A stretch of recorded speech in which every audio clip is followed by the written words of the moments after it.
Good morning, good morning, good morning. This is Meri at the Meri Atelier, and today we are going to play with gouache, Chalkola gouache. I want to tell you this is a paid promotion. Chalkola is a company, I believe they're located in Florida, I'm not totally sure.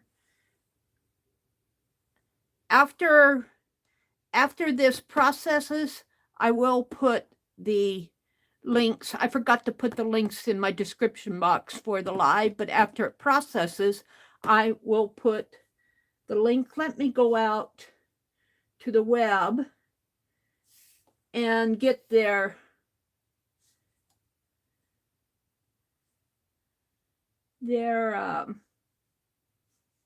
website.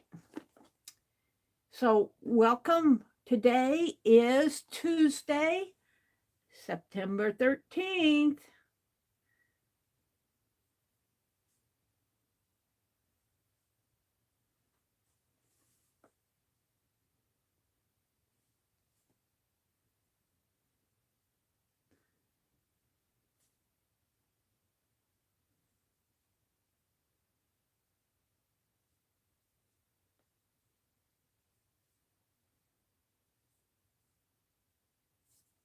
I am getting the website here off of my for a link.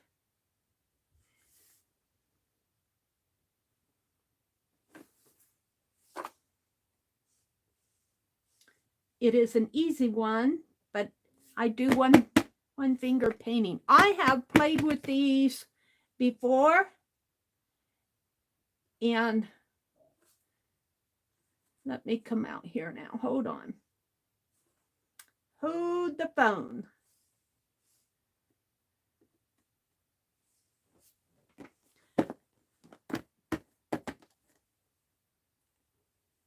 Got 7 of you watching. Good morning, everybody.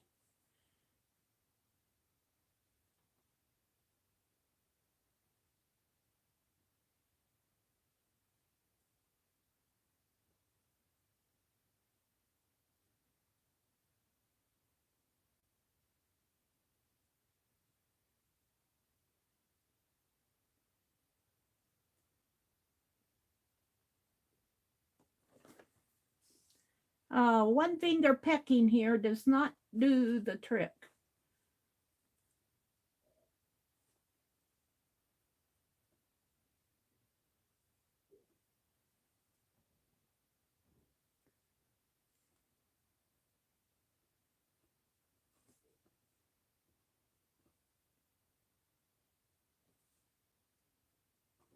There we go. There is the website for the company Chalkola, and they contacted me and asked me if I would like to present one of their products, and I said yes, I would love to do that. And so I chose gouache, their gouache paint set. I really do not work in gouache. I have not worked in gouache, and I thought, what a perfect opportunity to learn. What a perfect opportunity. Let me zoom in just a teeny bit. Whoops, I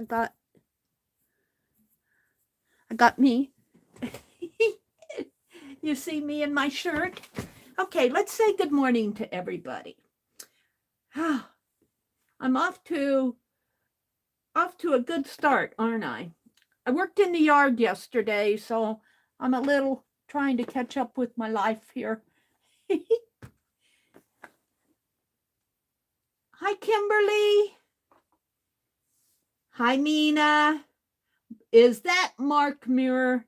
Good morning, Mark. Good to see you, Mark. And the Army nurse, hi. Hello. Oh, it's the artsy nurse. The artsy nurse. I thought it was the Army nurse. Good morning, Artsy. Mina, Kimberly. Good morning, Kimberly. Mark says, good morning, all. It's good to see Mark around again, isn't it? Kim is here. Arlene is here.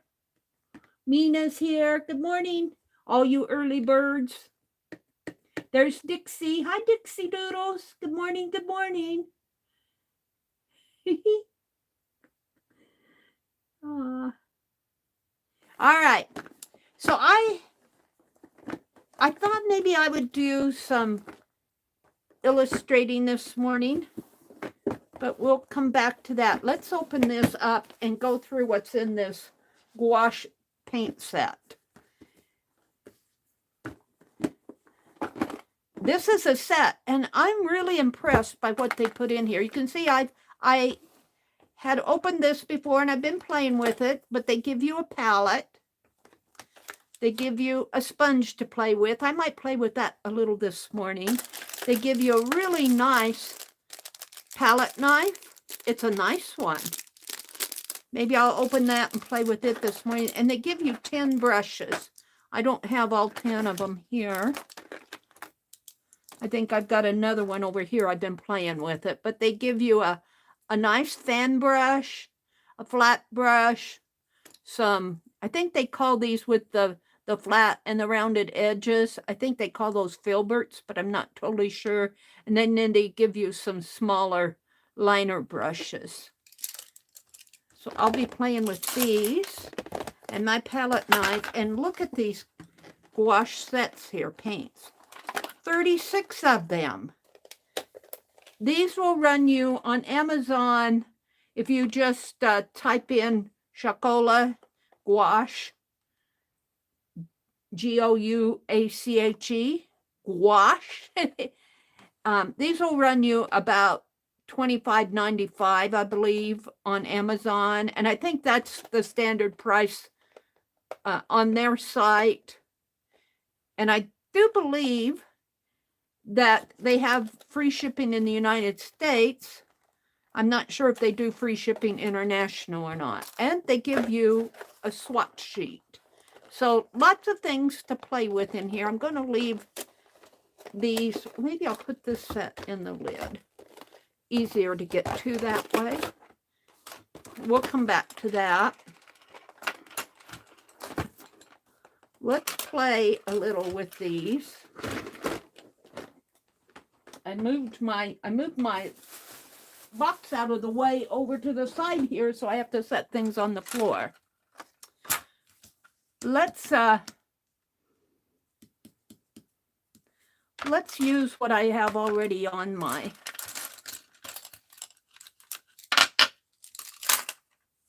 palette here. What these, as you can see, they are dry, but they reconstitute. Now let me talk about gouache in its own. Let me put a little water on these. The gouache itself can be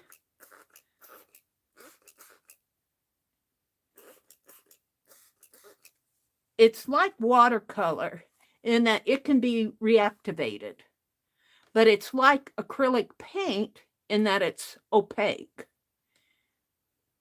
So it's not like watercolor in that doesn't have that translucent quality that traditional watercolors have. And it's not like acrylic in the sense that you can reconstitute it. So gouache is used a lot by illustrators, and what attracts me to it is it's used a lot by people who do urban sketching. Yay! That's kind of my basic understanding of gouache. And I thought it would be fun to go out here and do some illustrating. And maybe just place some more. Let me put these over here where they won't roll off my desk. Let me just set these here. We might do some when I get out a new tube that I haven't used before, I'll do a swatch of it. But let me show you what I've done. I've been playing with these, trying to get a better understanding of them.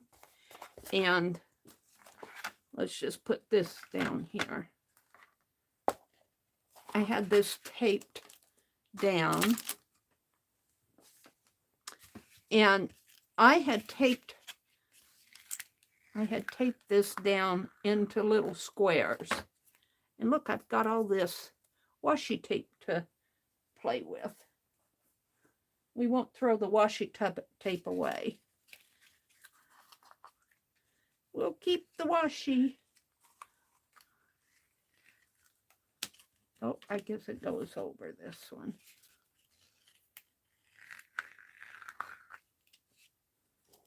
Good morning to everybody who's come in. I want to say again, this is a paid promotion. So I had dropped the link to Gouache. I dropped the link to Chalkola, not to Gouache. I'm thinking Gouache. My head says what I'm thinking.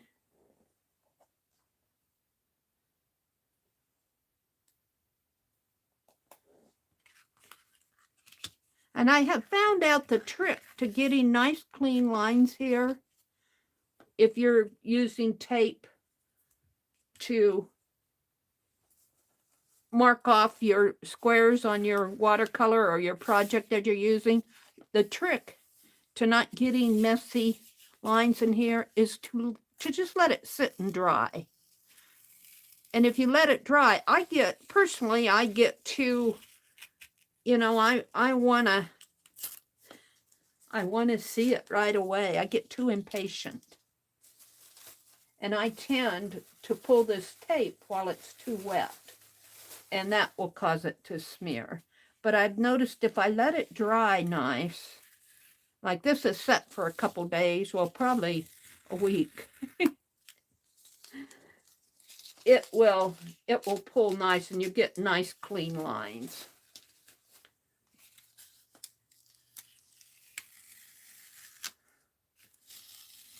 So in the background here, I'll turn this around. I have it upside down.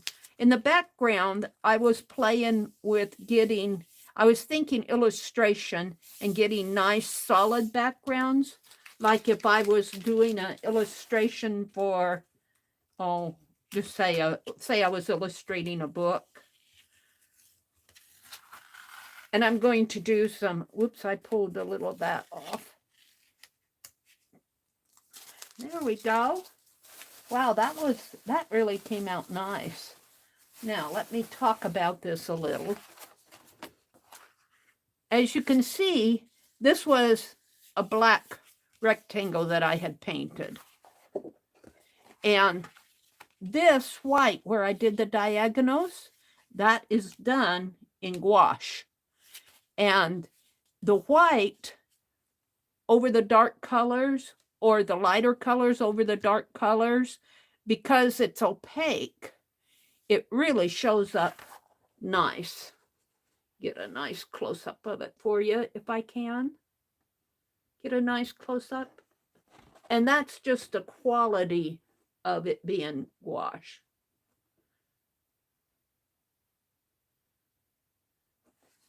So, and they also include,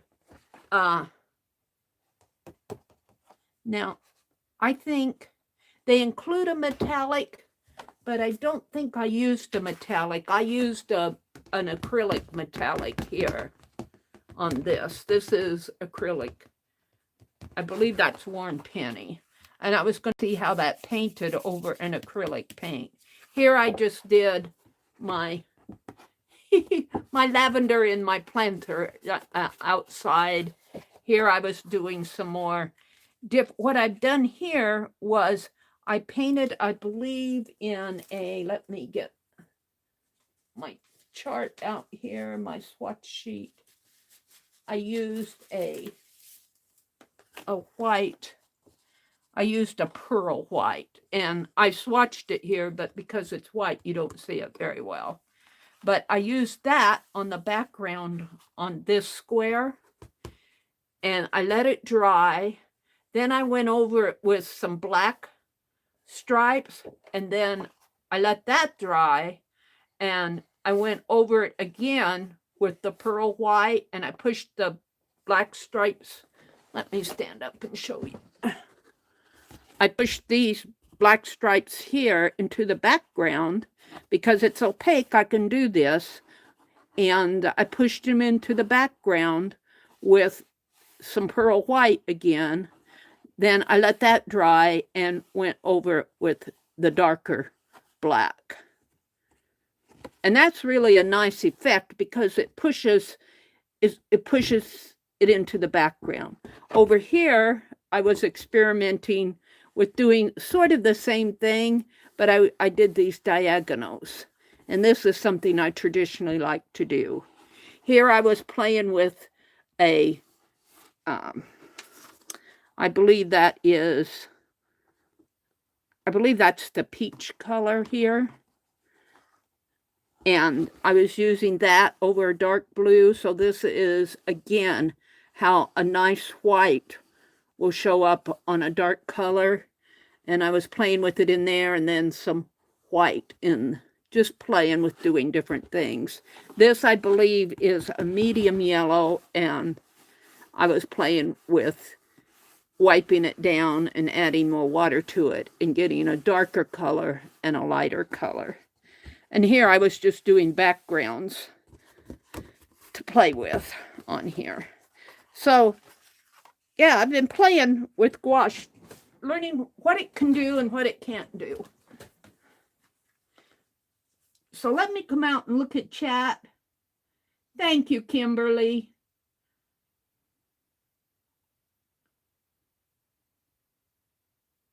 Hi, Angie. Angie says, I popped in to say hello. Now I'm going back to sleep. Angie pops in, says hi, and says, okay, I'm going back to sleep now. We're going to play with the sponge a little today.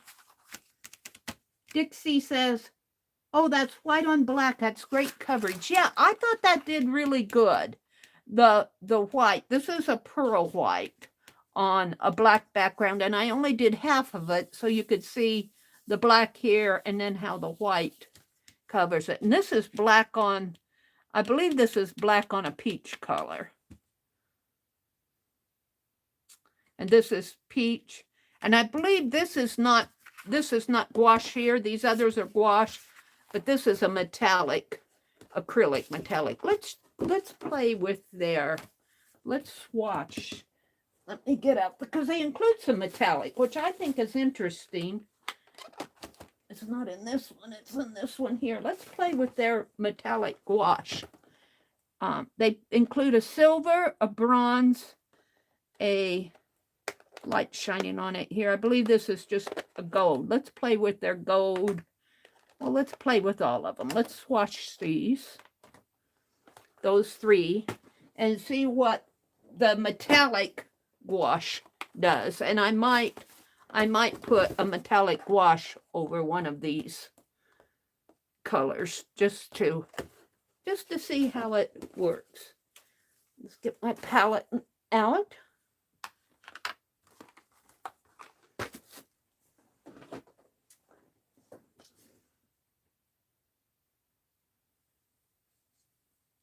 Yeah, it is. It's really good. It does a nice. They are opaque, so the solid colors make a nice solid background. And I might also get out some wax paper here because I want to use up what I have. Now you will notice on my white. Let me bring it up. So this won't surprise you when you're working. You will notice if you let it dry, like I didn't notice it happening with my other colors. I reconstituted them, but I noticed that with my white, it sort of chunked up on me. It cracked. But what you can do to avoid that, and is if you're filling your little empty pans, just add a couple of drops You don't need a whole gob of it. Just a couple of drops of gum arabic. And that'll help. That's kind of a binder that helps it dry nice. Let's see. And did I reconstitute? I see my pearl white. It was this zinc or titanium white that cracked up. My pearl white is right in here. You can't see it. But I have a pearl white in there, and that dried real nice. I'm not sure. It could be because it might have some chalk in it. I think I reconstituted that. Let's get my brush out and stir it a little and see if it, yeah. So if I stir this up, it will, see, it reactivates very nice. It's no longer chunky. Just add some water to it. And of course I got my brush. Let's just wash it off a little. And get a towel.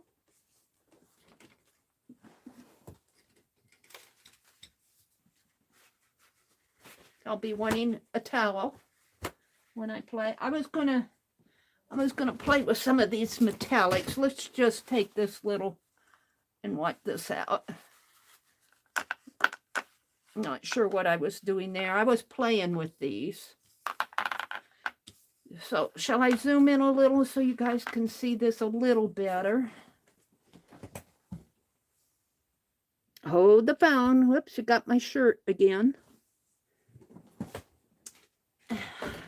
I get these shirts at the thrift store, and they're really nice when when I'm doing stuff like this.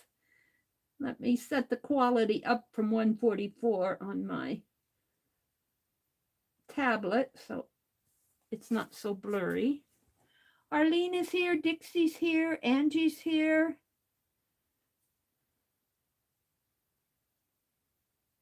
Angie, it's 4:30 in the morning. It does not bother me if there's not a lot of chatter going on at 4:30 in the morning. I know people are still sleepy,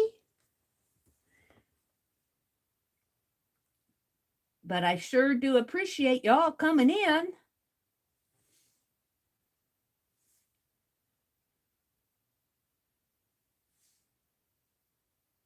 Dixie's here, Arlene is here, the artsy nurse.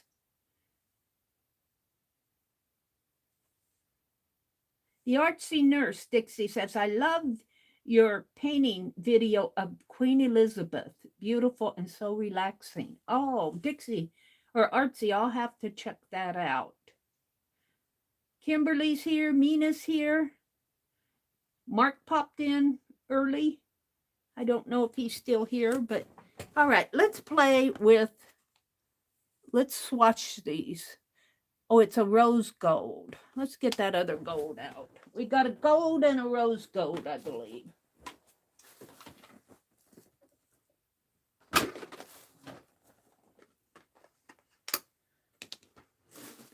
Let's do the gold one first.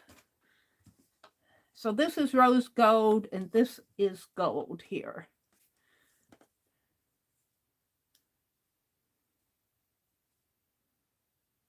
Let's see. I think I'll also clean this out. I don't like to clean my palette. I like to reconstitute my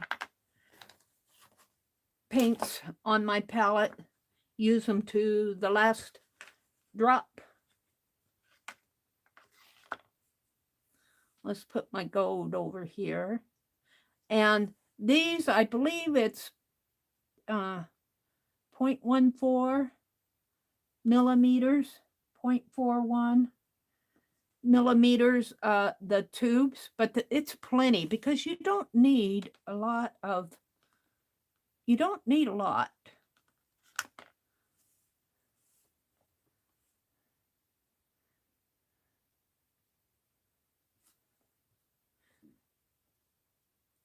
And I'm going to use them in the tube. I kind of like them nice and wet. I got some water here. Let's activate this. And let's swash. That's the gold. Let's do the bronze. We'll do the bronze over here. Whoops. And we'll put the silver in between. Bronze is a little bit of a darker color. And we're going to put the rose gold over in there to keep it separate from the other gold. That's gold. This is the rose gold.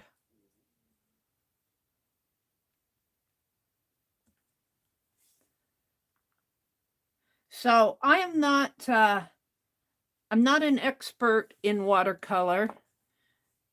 So you are learning right along with me. And that's one of the reasons I chose gouache. Now, they use different binders in gouache. I suppose it helps. I'm not an expert on it, but my thinking is that it helps with the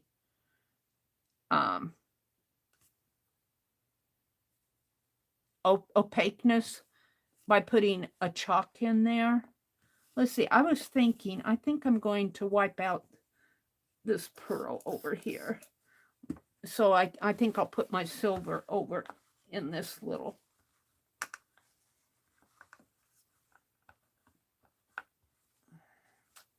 Let's reactivate and clean this. As you can see, I pretty well have used up my palette here. All the spaces. I was having fun playing with it the other day. We're just going to put the silver in there. Gouache, gouache. I had to learn how to pronounce it. I don't know how I was pronouncing it before, but it's pronounced gouache. All right. Let's get down to business. Let's swatch these. Swatch the gouache. Swatch the gouache. All right, let's do the silver since it's a metallic. And of course, where's it at? We got pearl white, burnt sienna, bronze, silver. So let's put it on thick first. Let me move over here. And we'll just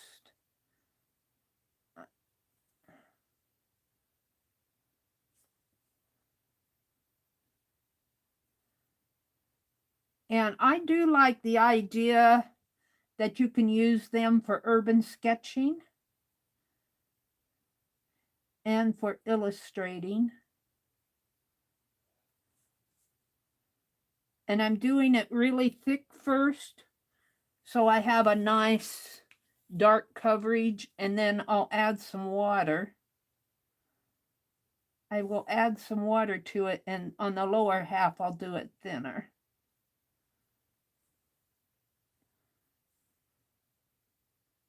And I could zoom in a little bit more, but then I'd have to stand up and zoom out. Okay, so now let's get over here into the watery part and do a thinner. And I suppose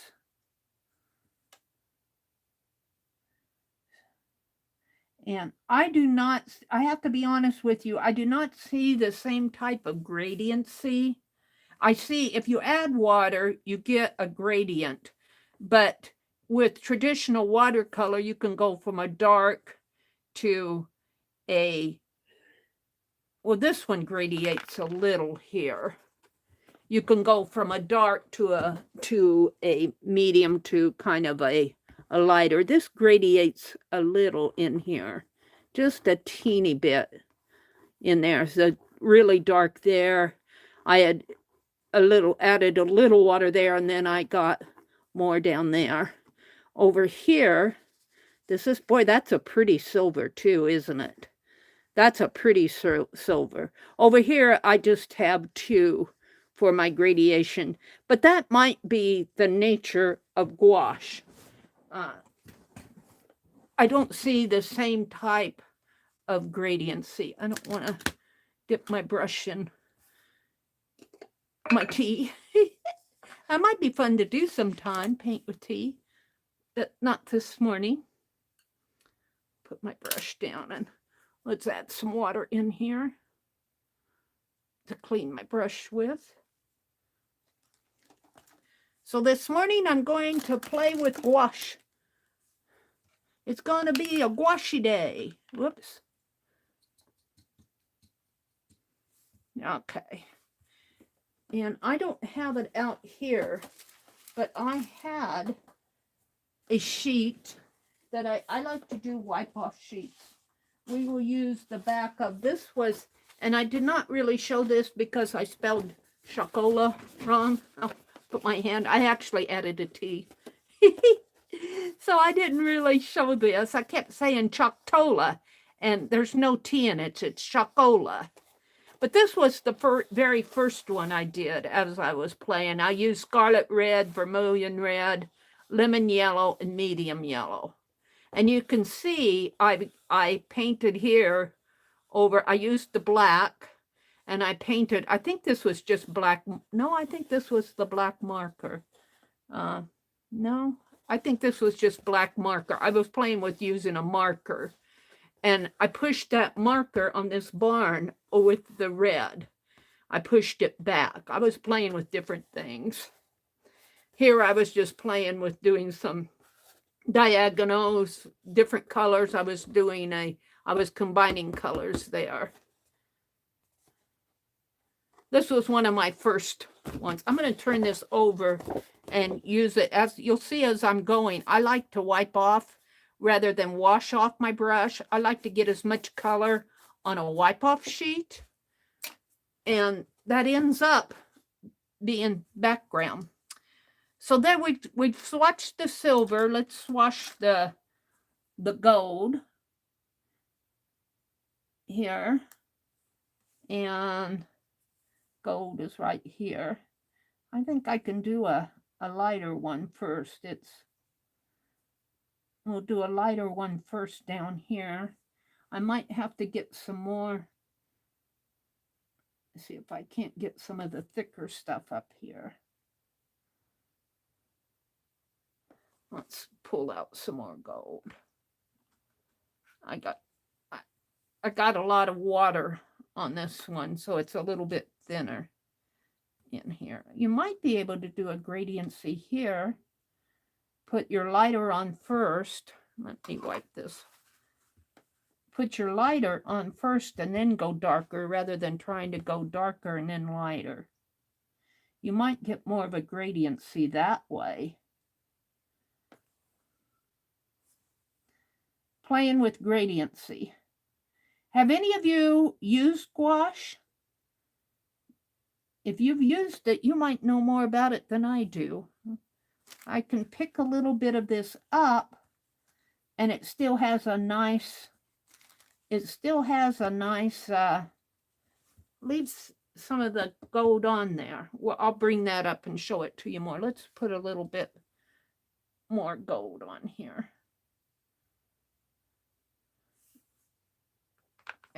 My left hand. I'm a right-handed person. This is the metallic, and I have to say, I really like that silver metallic. I think that gave a nice, I'll hold it up again, and we'll look at the metallic. See, I'm getting a nicer, darker color, just using it with no water. And I'm doing that on purpose so that I can kind of get a gradiency in here. I'm not the best at swatching. I have to tell you, I'm not traditionally a swatcher. And I like to brush off my paint, and you'll see me do this more when I actually get into painting. And then I'll clean my brush, go to another color. So there's the gold. Let's look at the bronze. That's burnt sienna, silver. Oh, you know what? I put the silver in the bronze. Let's mark this out and put Meri always has to make a mistake. It's 4 o'clock in the morning. That's my excuse. Let's cross out silver here and put bronze.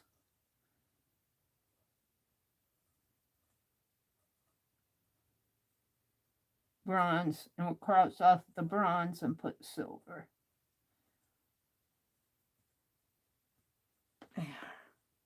Oopsie. Nobody said Meri followed directions good.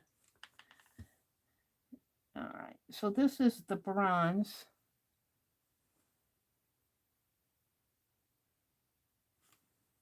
Do the thicker stuff first.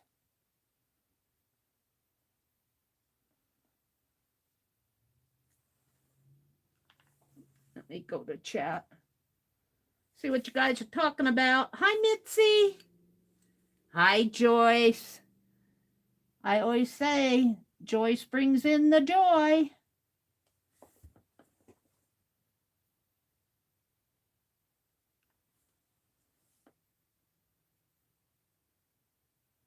No, I really put that on thick.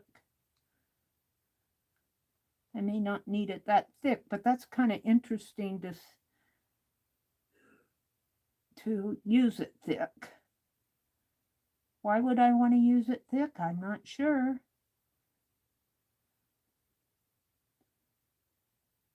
Get a nice thick coverage there. And let's, just for the fun of it, swatch it off on my sheet. And you can see here, as I swatch it across, I get a thinner color. And let's use some of the thinner.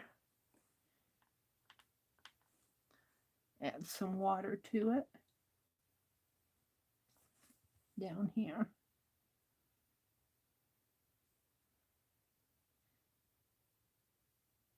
And I don't know if all gouache does this, but I do not see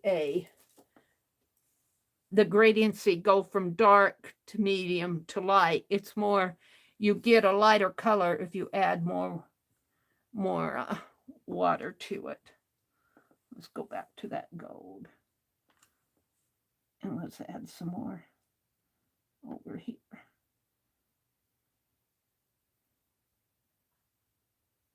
Get a nice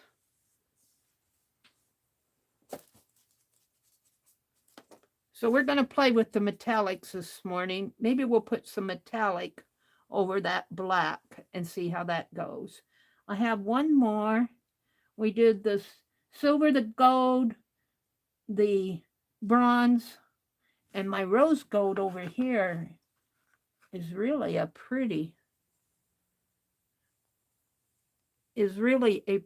kind of, it's got a nice distinction between the gold and the rose gold. It has more of a reddish color in it. That one interests me. The rose gold is right here.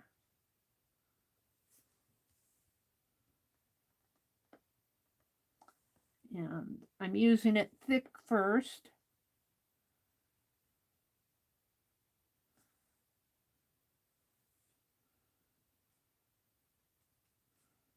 And you know, it's nice to have the opportunity to play with gouache. And these are a decent price. They're a decent price. I think for 36 different colors, $25.95 is not a bad price.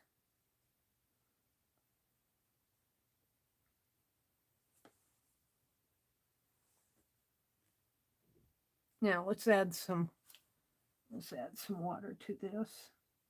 Get a thinner wash down below. Oh, that has a nice. And these are the metallics down here. And how nice of them to include a metallic. Now, I'm going to hold this up so you guys can see it better. And we'll look at the swatch sheet here. So they have a nice sheen to them. I like this silver a lot. And this is the bronze. The gold has a nice, I might come over this bronze a little bit more. And this is the rose gold. I really like the difference between the rose gold and the gold. I don't always see that marked of a difference between rose gold and gold. And that has a nice difference to it. And you can see that they are shiny metallic. And then here they're more opaque in here. So we're going to play with those colors. And I got out my ultramarine blue. I think that is what is here. Did I reactivate that? Let's reactivate that. And I think this is my black. I'm not sure I swatched the black. That might be the ultramarine blue. I'm not sure about that. So let's play with putting some of that metallic on this black here. Let's just make some lines. And let's start out with the gold. And let's just put a metallic over a black. And look at that. Can you see that? That's really nice. It's a nice coverage. It's opaque, so it's going to show up very nice. Of course, this is dry. I painted the background a couple days ago, maybe about a week ago. Yeah.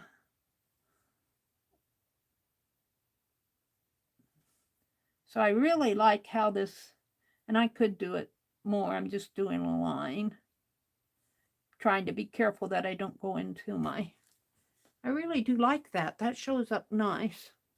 And here's my wipe off sheet here.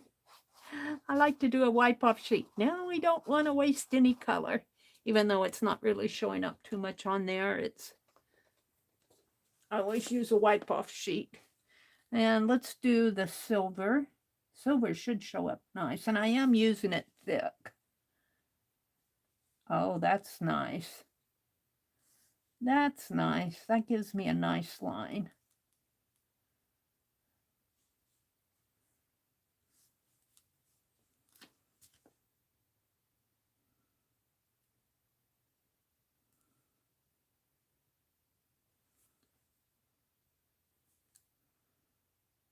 And if you go over it too much, you can reactivate what's underneath here. And I think I did that a little there. Just a little.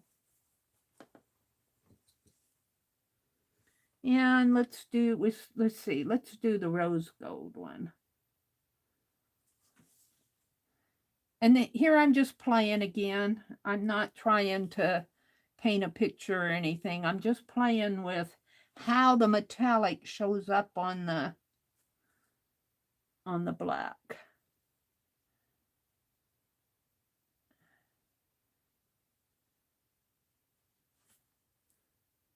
Now, I tend to want to go over my lines a lot. I tend to want to do that.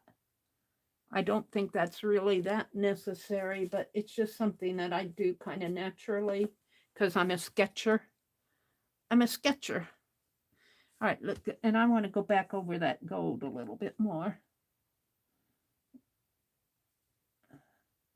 But when you do that, you run the risk of reactivating what's underneath. Because after all, this is a watercolor. And you can reactivate watercolor. Let's go for what did I miss? I did the rose gold, the silver, the gold. What am I missing? Gold, rose gold, silver, bronze. Let's do the bronze. The bronze is kind of watery here. I added a lot of water to that.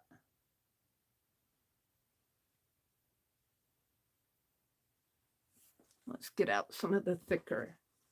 For these lines, I like it to be kind of thick.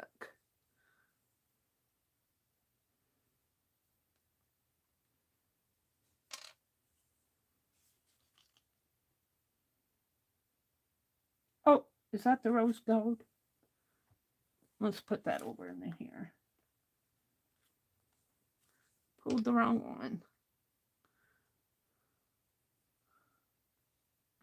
Get my bronze out. And you'll want to make sure your caps, or any watercolor that you're using, or acrylic for that matter, make sure your caps are back on there tight.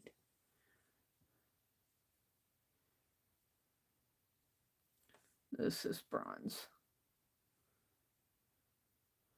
Let's put my bronze in there.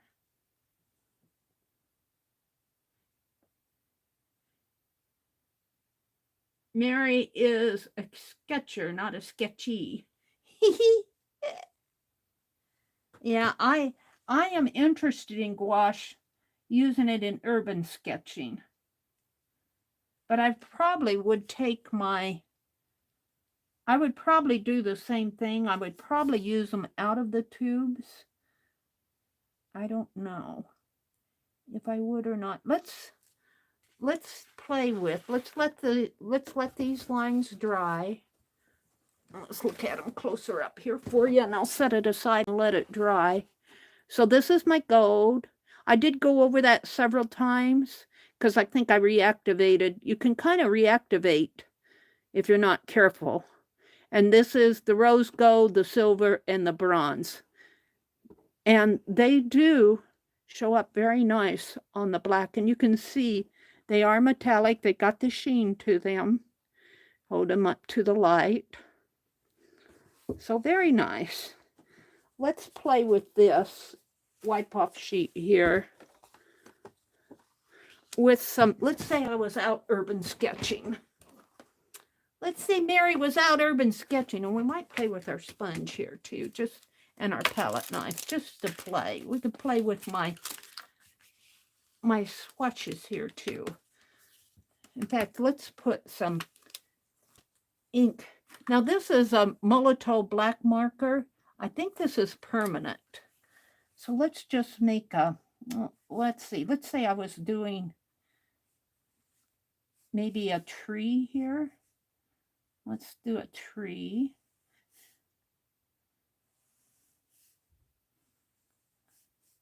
And maybe I'm out urban sketching in the autumn.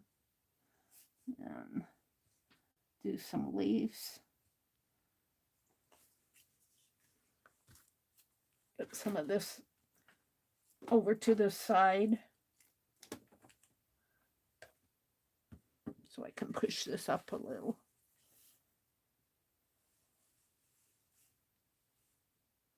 So your marker goes over it nice. Now this is what I wiped off my brush this morning. So this did not set a couple days. This is my wipe off from this morning. Let's bring on bigger. I got a little wet in there, but my marker goes over this very nice. Let's make a branch going up this way maybe, and you know how trees are. They just grow every what way. Put some more leaves in there.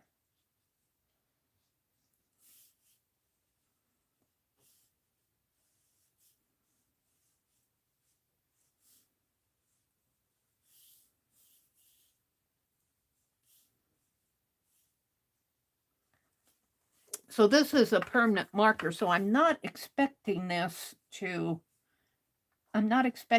marker to reconstitute when I use water over it.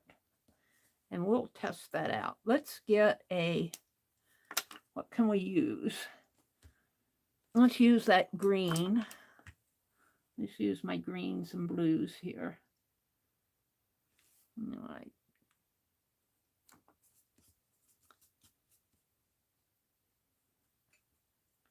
Wanted green. So this is the green that I put on my palette a day or so ago, a couple days ago. And I'm just going to take, I think I'll just take my finger. I just want a bit there. And let's add a little of that gold in here. And notice I did not clean my brush. Let's do it in here.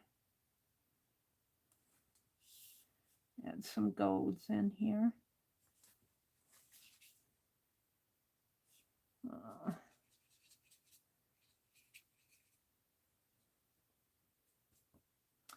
Let's use some of this rose gold. Let's add a couple gold leaves in there for autumn.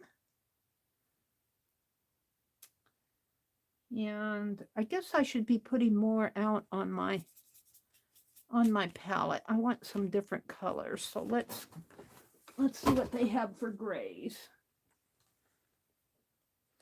Here's a Payne's gray.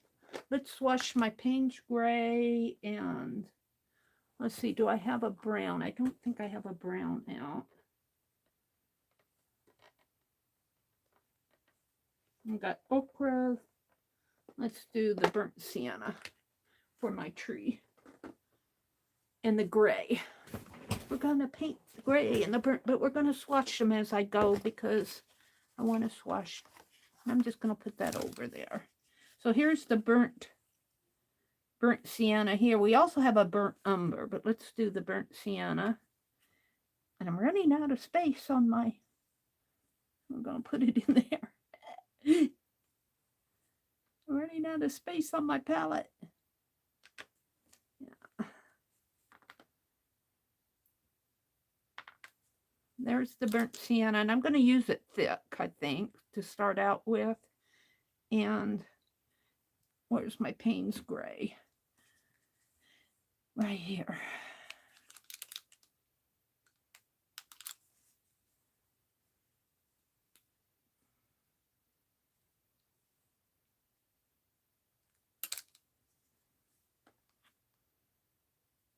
And we're going to get into doing some, and probably by the time I am done here, I will probably have my whole card swatched.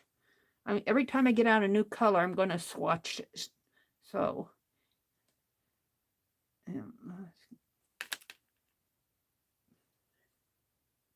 that lid back on nice. You want to put your lids back on. You don't want the air getting in there. Okay, let's do the burnt sienna. Is that what I got out? Burnt sienna. Let's wash that, and that is right here.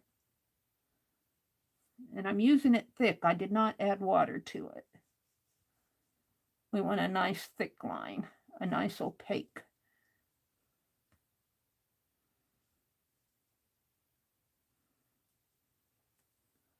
Feels like I need to put just a drop of water in there, but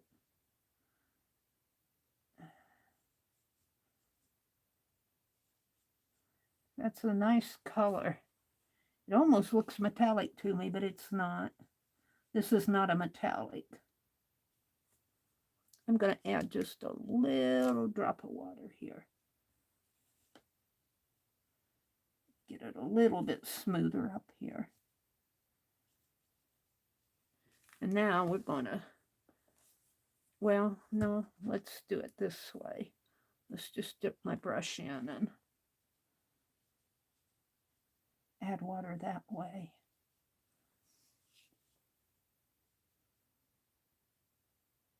That's nice. Now let's come over to my tree and let's use up what's on my brush on my tree. And we'll go over that too.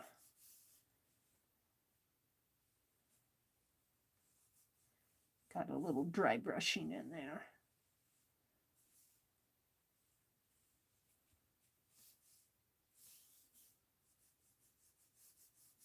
Okay, I'm happy.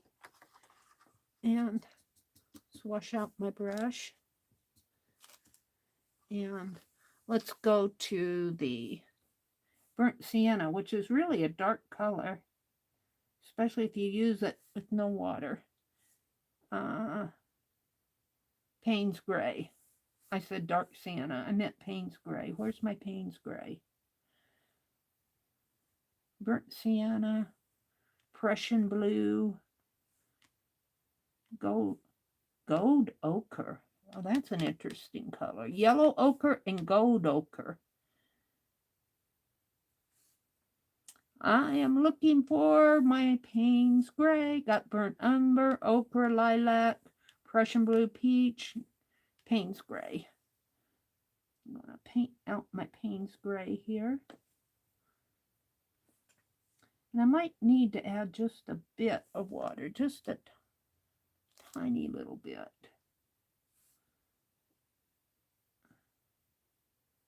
I would not say that I'm the best swatcher in the world. I don't normally swatch colors, but I'm learning about gouache here. And I'm not going to do a comparison with any others because I don't feel that advanced to say, oh, well, this is this and that's that. I don't feel like that advanced. This is a nice set to learn about the different. I'm adding some water in here. I might have to, let's lift a little of this just to get a sort of a gradation in there.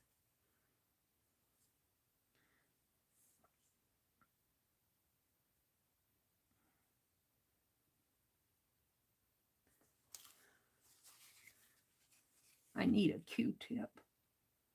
Lift a little of that water. There.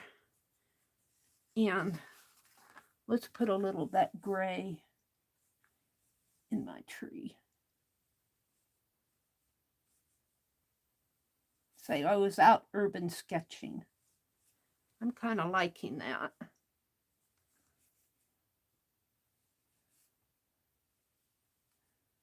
There we go. Now let's use some of my other colors here. And since this is my wipe-off sheet, so what you can do, that this was the metallic that I used in the background. I wiped off the metallic when I was swatching them. If you use what's on your brush before you clean your brush, you can have a nice background. All right, let's use some of my other colors. This is, I believe this is a blue, kind of a bluish color in here. It's a, I'm not sure what color that is. I didn't swatch it. I did not swatch my greens here. I got them out and I didn't swatch them. Let's put some greens in here and maybe a green up in there.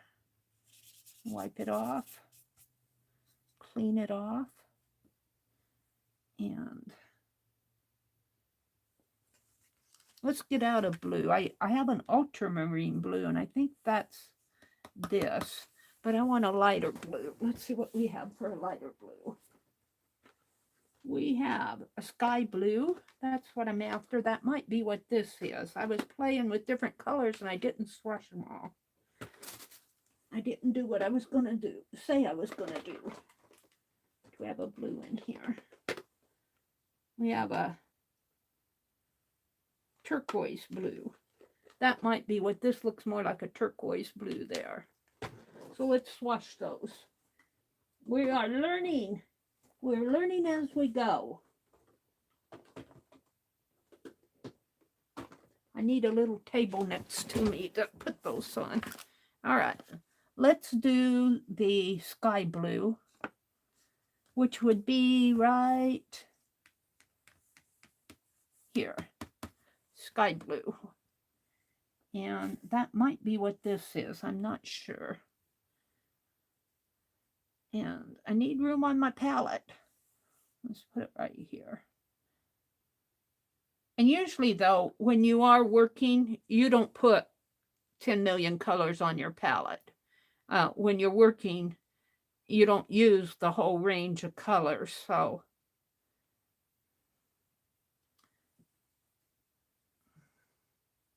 make sure I have the lid on tight. So we're going to do the sky blue right in here.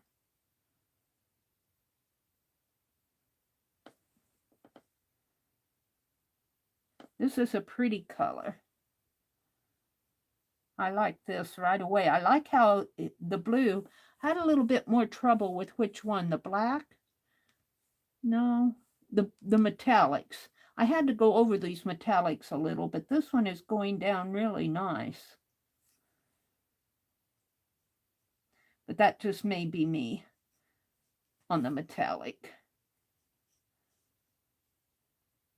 That one's going down nice. Now let's add a little bit of water to it and get a nice gradation in here maybe. Well, let's wipe that up a little. I think I need more water.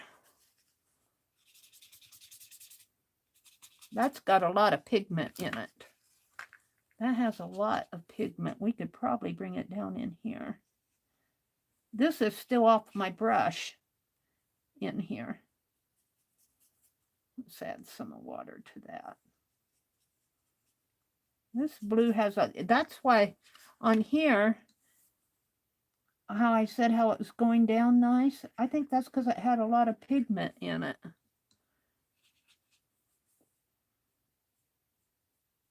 Because I haven't dipped my brush in that, and boy, I'm getting a lot in here.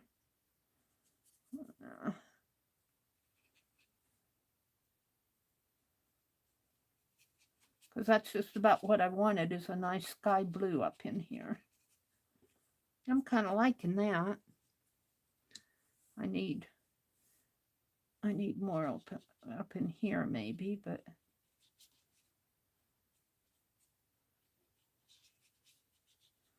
all right, I'm liking that. And let's bring my, I think this is my bronze. Let's put some bronze in here now. Just give it a background color in here. Bronze and some bronzy colors in here. Let's go to the rose gold. Maybe put some rose gold. Let's put some of that rose gold up in here. Think fall, Mary. Think fall. Fall is coming.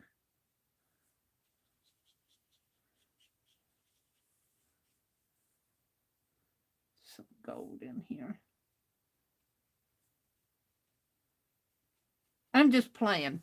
This is my wipe off sheet. And that's what you need to do when you're experimenting. Don't try to do a beautiful, beautiful painting when you're just learning about your colors. Or that's my attitude anyway. Let's kind of wipe this off. What else did I pull out? I pulled out this turquoise blue.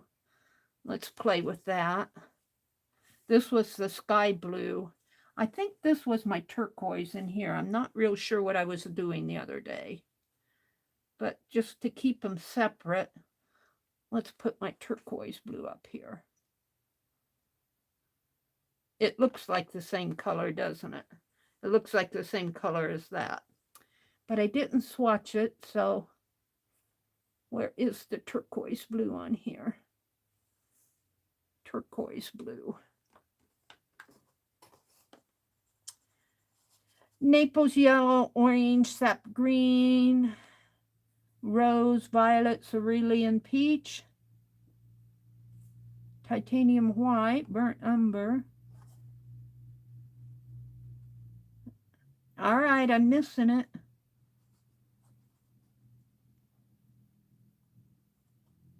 Naples yellow, light green, sap green, green, green, orange, viridian, cerulean blue, sky blue, violet, titanium white. Well, I do not see a turquoise blue on here. I guess we'll make one.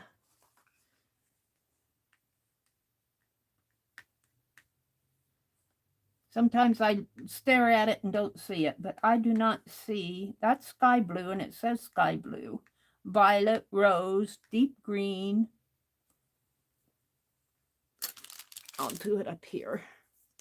All right. Make sure I'm spelling it right, because I I make mistakes. Turquoise. T-O. It's T-U. Turquoise.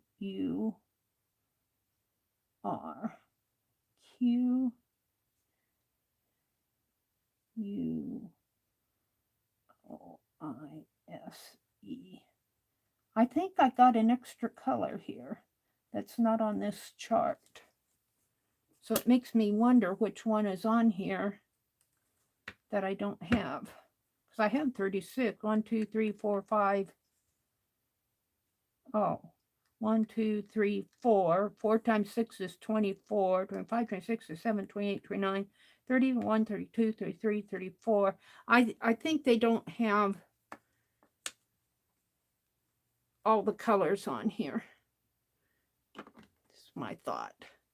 All right, let's go to the turquoise blue up here and let's just swatch it up in here. And let's just add a bit of water to that to make it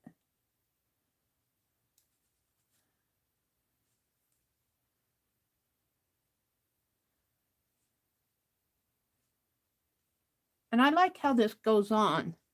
I do like how that goes on. Now let's get a watery water for underneath here. And I like that gradation in there with my water. That's really how it should be. Like that. I got a nice gradation on that. Turquoise blue. Whoops. Where did it go? Let me stand up. Got a nice gradation on it. I almost like the lighter color. I'm learning.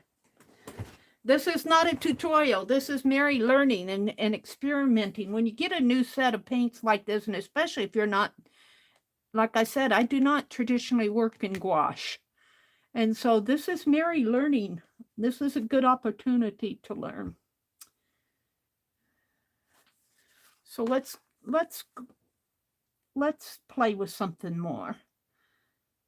Use up my colors here. And let's get this out again. Let's play with this one. Let's see on here. And as I told you, this is not the water. This is not the gouache. This is copper penny acrylic paint. And I wanted to see, the reason I used an acrylic paint here is I wanted to see how the gouache would go over the acrylic. And let's use, let's get this cleaned off a little. What shall I use? I want a lighter color. I think this was my lemon yellow here. Let's try just some strokes of lemon yellow. Oh, look at that. That goes on nice. Of course, it's watery because I reconstituted this. Oh, this is nice. I like that. And look how it covered the acrylic. That is nice. I like that a lot. And let's just add some water to this and make a watery. Now, since this is an acrylic background here, it should not reconstitute the background. A watery base here. So this is how I used it. I had reconstituted this morning. I had used it the other day, and I spritzed water on what I had left on my palette. Let's turn my palette so you can see it. I added water. I spritzed water on this morning, and then I used it out of the pan here to get this darker color. And then down here, I dipped my brush in water to get a watery effect down here. But I do like the coverage over acrylic paint. I do like that. Let's see. Let's try this green on there. Yeah, let me dry my brush a little. I don't know which green this is. This is some I used the other day. I imagine it was this. I didn't swatch it though. Shame on me. Let's use a green up here. And here again, I'm just playing. I'm not trying to teach a lesson or anything. I'm experimenting with the colors. I want to see how the different colors act on an acrylic background.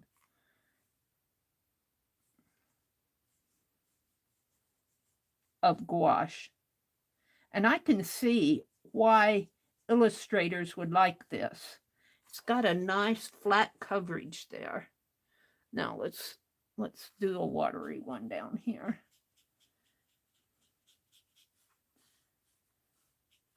And thinking about an acrylic paint, acrylic, when it dries permanent, but it also has a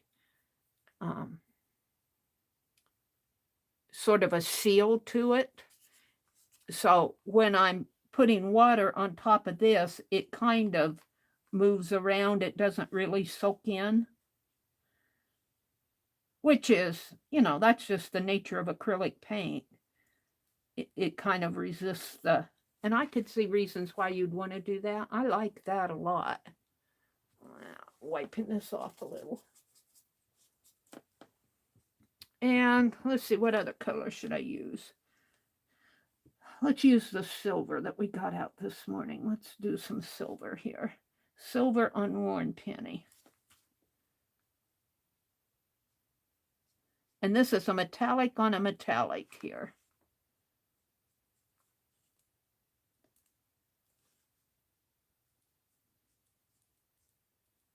So I'm doing it thicker up here at the top. But this is not metallic gouache. This is metallic acrylic paint. Because I wanted to see how it acted on metallic paint. But I like it. And let's dip my brush in water and do a watery.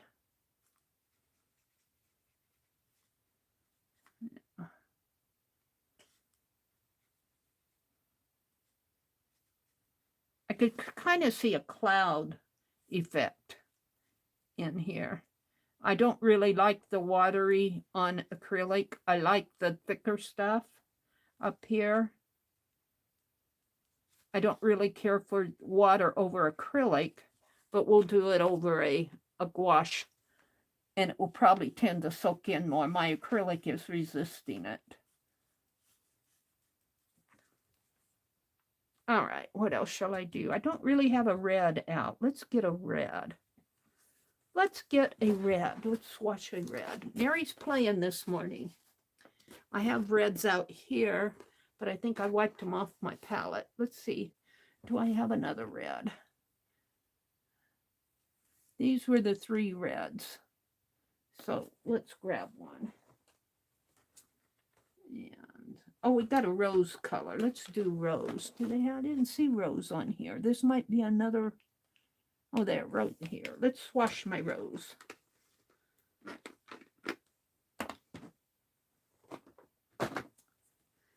Rose is red, right? And we're going to swatch it. I'm running out of spaces. Let's swatch it right there. Let's put it on there.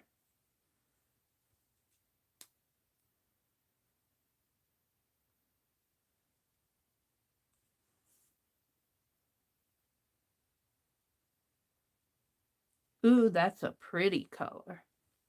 That is pretty. And after I do this, I'll come out and chat a little. We haven't been chatting. I've been playing. Let's do the rose. Oh, that's pretty.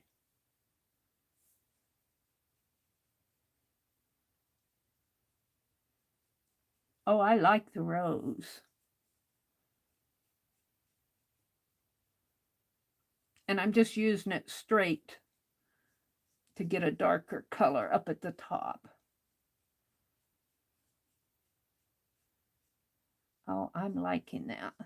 And let's add a little water to my brush and do the, ooh, it even has a nice, not all of these when I have water have a nice, go on nice with a nice gradation, but this has a nice gradation in there.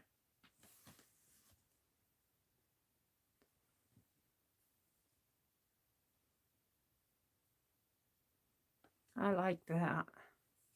All right. So let's pull my tree out again and let's put some rose colored leaves in here. And I do like how I can go over the colors that have already on there, and it colors pretty good. Let's just paint one in here.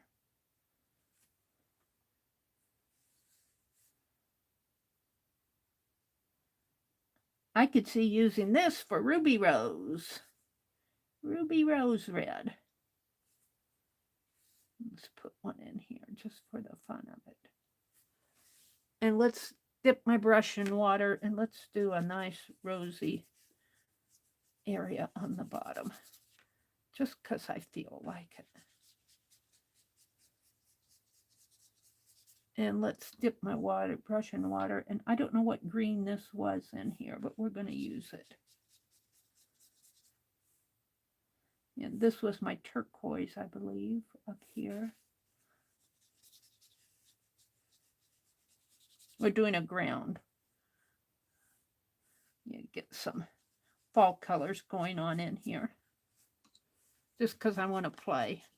Ooh, that turned a nice gray color, didn't it? What they traditionally call mud. Let's put some more rose in here. Because reds and greens will make a brown if you're playing. And yeah.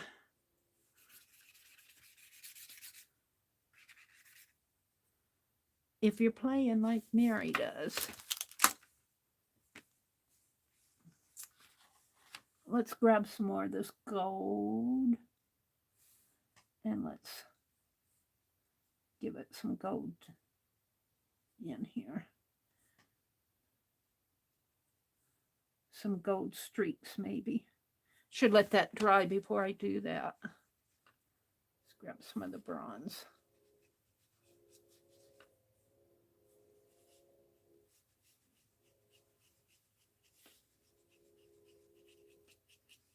And I'm just using a smaller brush. Let's play with the different size of brush. Let's play with their brushes. What shall I do? Let's see. Let's play with a flat. So I need to clean out some of this. And I'm going to dip it in water and let's clean out this green here. Let's just, I hear a choo-choo train. Let's clean out my green. Goes on nice. It's using up what's on my palette. I like how smooth that covered.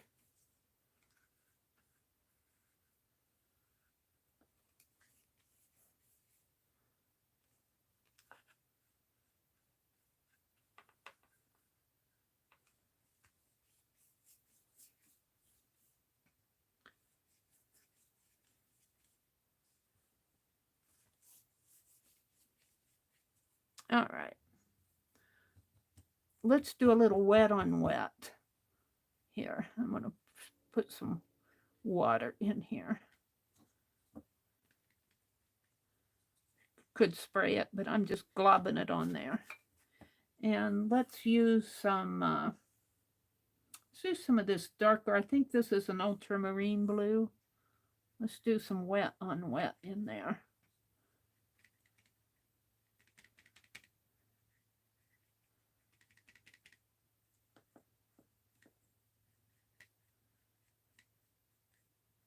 Now that's interesting. And of course, I mixed it with the green, so it's turning a little bit of a grayish color. That's very wet. No, my water's getting dirty over there. Let's add some of this rosy in here. That's not wet. Let's get it a wet color. Meri's playing. This is my wipe off sheet anyway. Let's do that over here.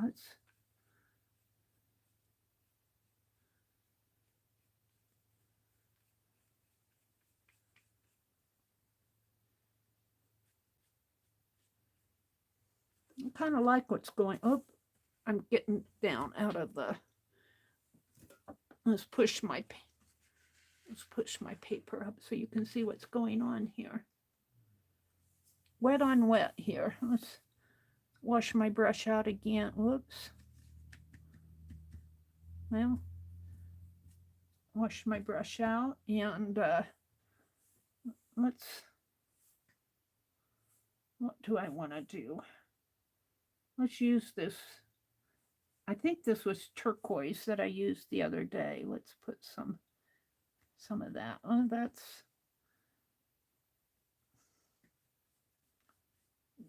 I think this is the sky blue. Turquoise is up there. This is the sky blue. And that's really not a wet. Let's add water to it.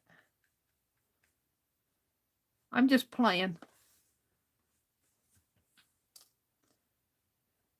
I have to say, I'm not sure I like the wet on wet. It's interesting, but I'm not totally, I can't control it. That's what I don't like. I can't control it. I want to do more control. When you get all that water on there, it does its own thing. Meri has to have control.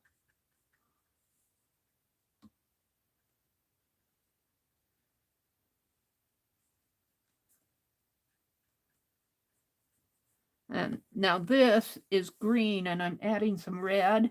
And look, my red is swishing down into my blue and it's kind of making a purple tone in there. Let's do more of a red up in here.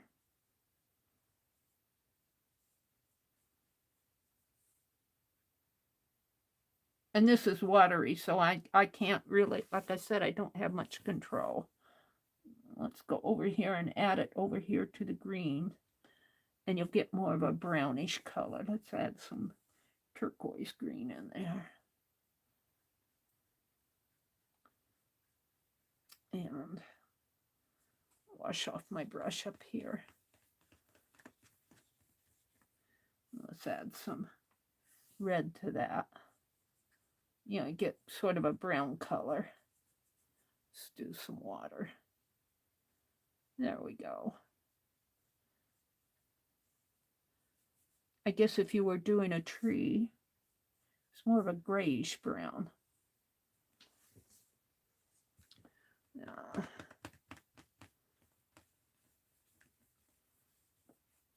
I'm just cleaning my brush off. Just washing it. I'm going to let that dry. So, now that we played with all of this, I played with a wet on wet here. I'm just going to let that wet dry. And over here I was playing with doing a tree. I think I'm going to come back over here and kind of blend this in a little.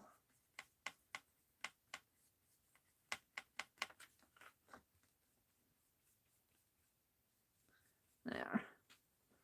Maybe bring it. Can I bring it up a little? Yeah.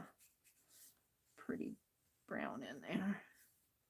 All right, I'm going to set this aside and let it dry. I like to see that wet and wet, but I'm not sure I like using it. Let's get my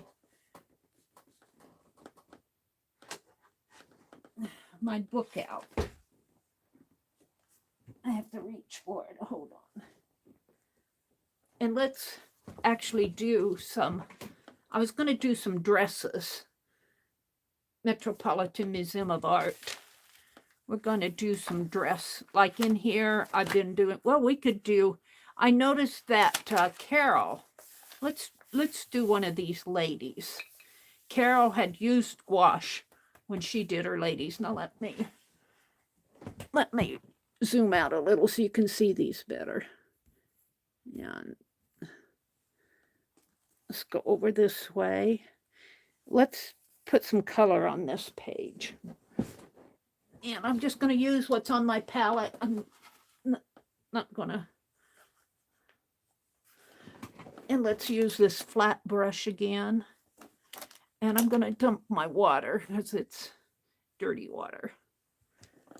Dump it in my, kind of wipe this out, put some clean water in there.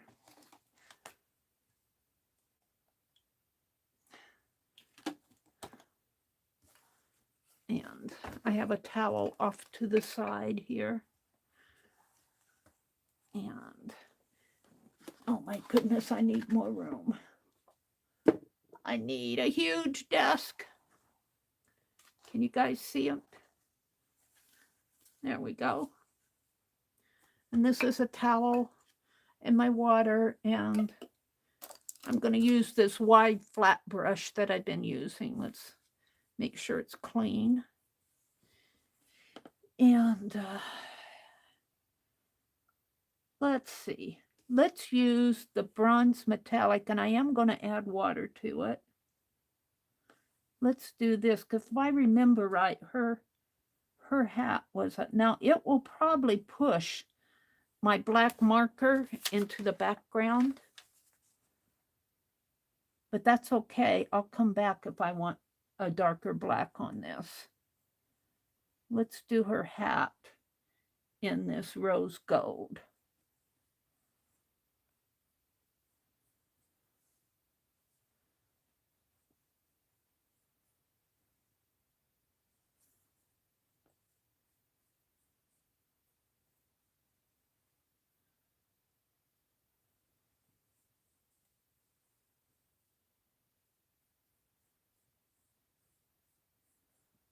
And in fact, I kind of like how it pushes the black lines back a little. And then if I want them more stark, I can go back over the gouache itself. I'm using the rose gold metallic on her hat. I kind of like what's happening there. Let's get a little bit more darker color on here.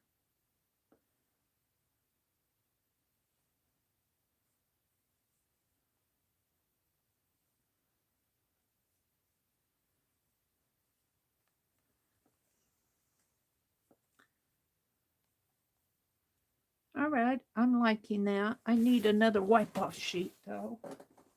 Let me get a clean one out.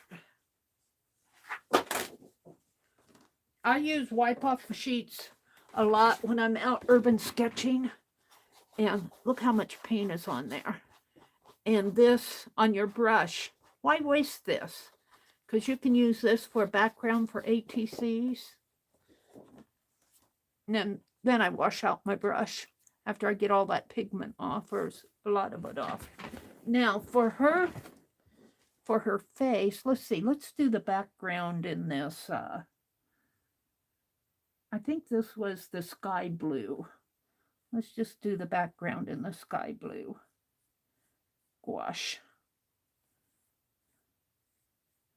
And these are what I drew the other day in my stream when I was doing I was going out to the Met. And I'm liking this a lot. And of course you can see the printing behind it.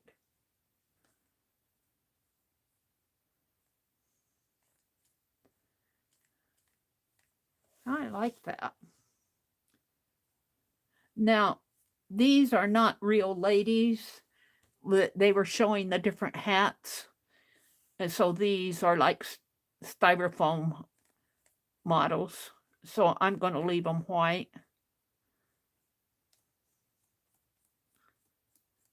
Yeah, I like that a lot.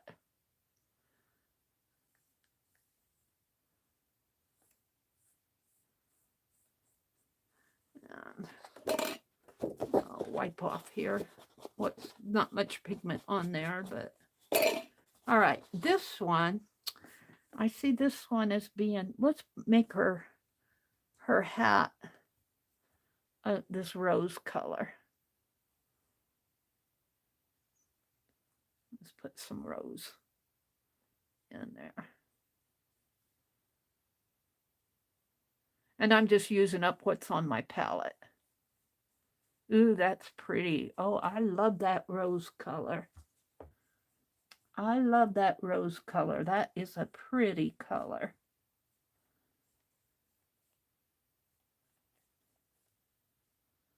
And I'm just going to use it up.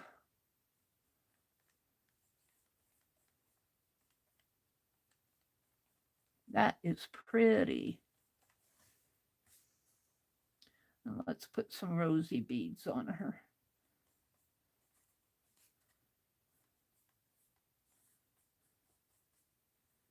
Oh, I like that a lot.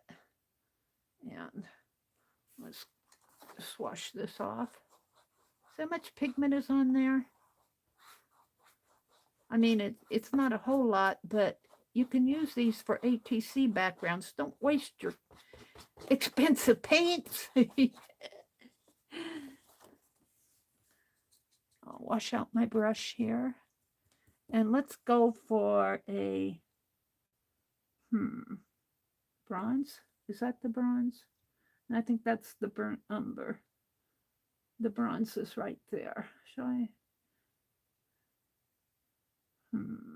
Let's go for a darker blue, cerulean blue. I think this is, or ultramarine blue. It's ultramarine blue background in here.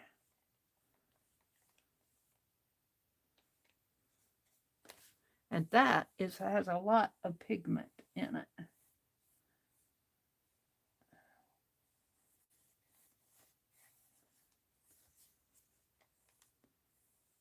And I kind of want a light background. I kind of want a wash background. And this is gouache. Gouache is an opaque watercolor. And they use different things in the, like, because this company is Chalkola. Let me put a, hi, Carol. Let me paste their website in here. There's their website. And you get 36 colors, you get a palette, you get 10 brushes, you get a palette knife. You get a lot in your set for $25. I think it's a really good value. All right, I'm going to actually dry these because I want to flip the page. So heat gun alert. Carol's here. Good morning. Mitzi's here. Hi, Ruth. Good morning, Ruth. Meri, it will cover your ink. You have to re-ink. Yeah, it covers my ink. I knew that. But that is because it's an opaque watercolor. I kind of like the fact that it does do that. It pushes, even in that permanent ink, it pushed my permanent ink into the background. I kind of like that effect. I was doing the same thing over here on when I was playing with different experiments over here. In here, I had, I believe this is the pearl here, or the peach, not the pearl, the peach. And I painted a peach background in the background. Then I did marks, and then I did another peach over that, and that faded out my black lines. I really liked that effect, so it pushed my black lines in here to the background. Then I re-inked with my permanent marker over that again to bring them back into the foreground. So by doing that, by the very fact that your gouache will fade out your lines, you can get some depth and some volume to whatever you're doing. And here's the metallic that we put on here this morning. I'm getting out of frame here because I don't know where my camera is. There it is. This is metallic on black, and this is opaque white on black. Those come out nice. And I like how the lighter colors will pop on the black, the darker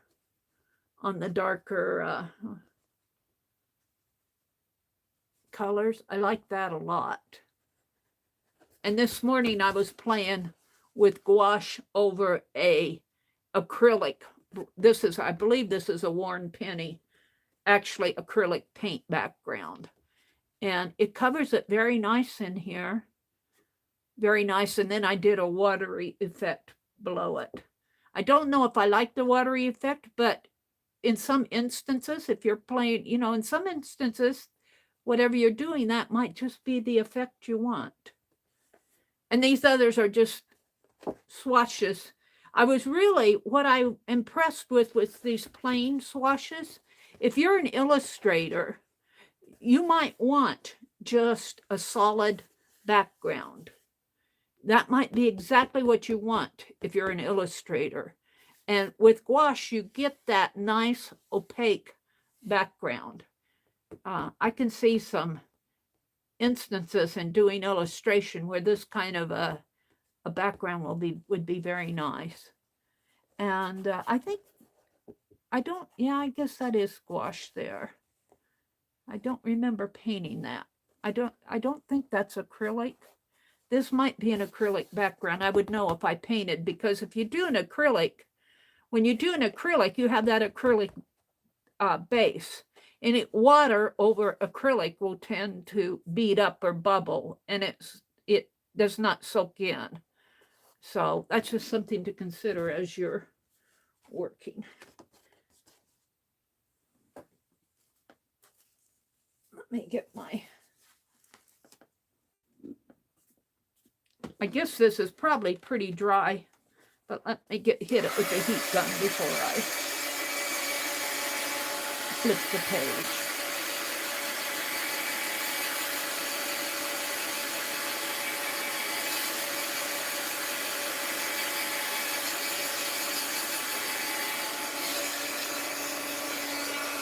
And that kind of is a bubble.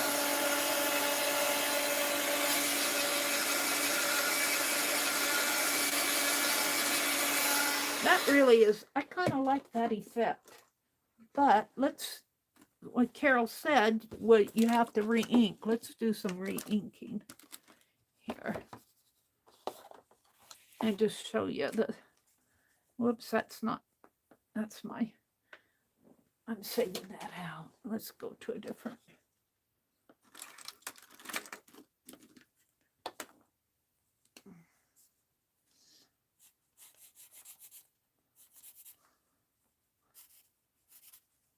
So here we are, we're putting metallic back over the gouache. I mean metallic, we're putting permanent ink back over the gouache background. Say metallic. I was thinking metallic. It's a metallic bronze color here.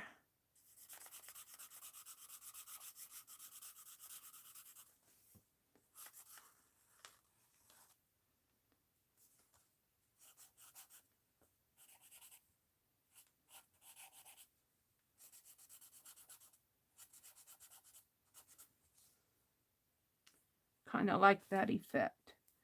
And you could probably leave some of it, leave those ones that have been pushed in the background and put darker lines on top. You could do that to get that same type of a volume if you wanted to.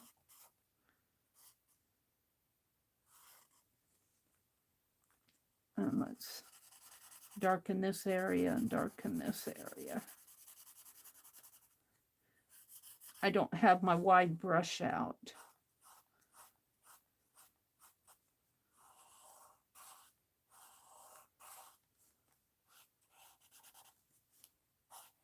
My wide marker.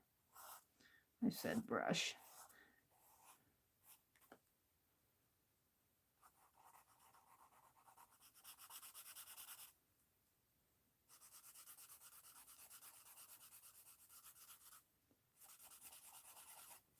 I kind of like that. Let's see, where's my white? Here. Let's do some wide lines in here.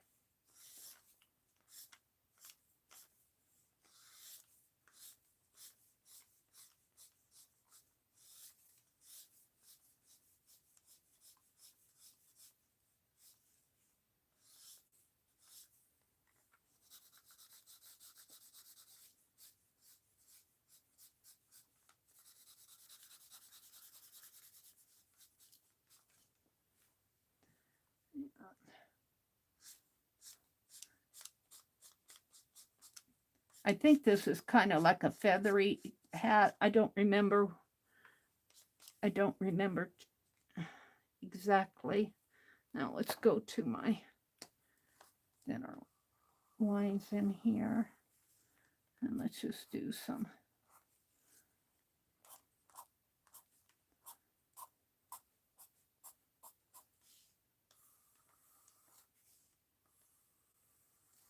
Yeah.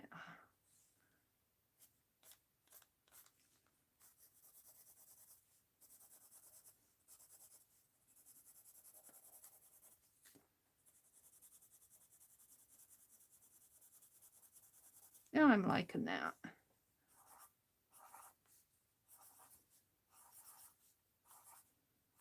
I'm liking that a lot. Whoops, let me push it up. I tend to bring this down toward me while I'm working.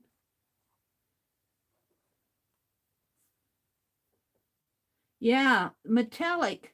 This is rose gold metallic, and this is just a rose paint. This is rose gold metallic over here. But I've watered it down quite a bit.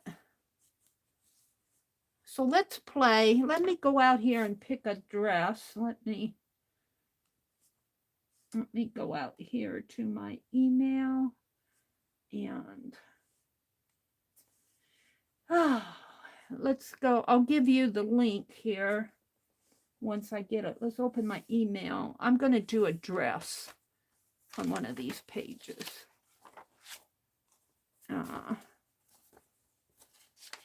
Maybe this one.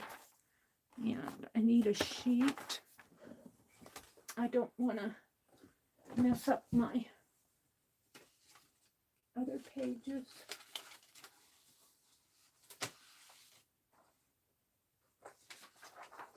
Let's put a sheet there.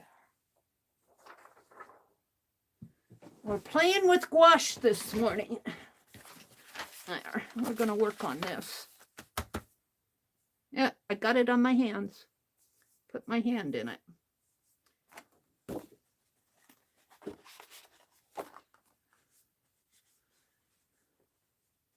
It's got pigment on it.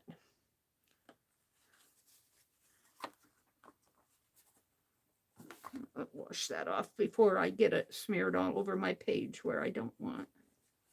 All right.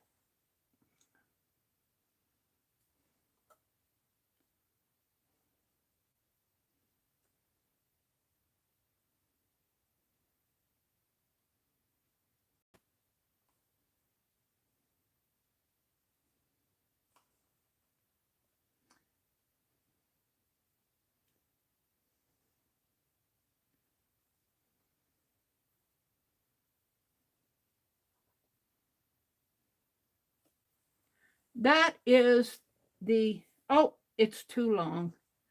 Let me shorten this up a little. Hold the phone.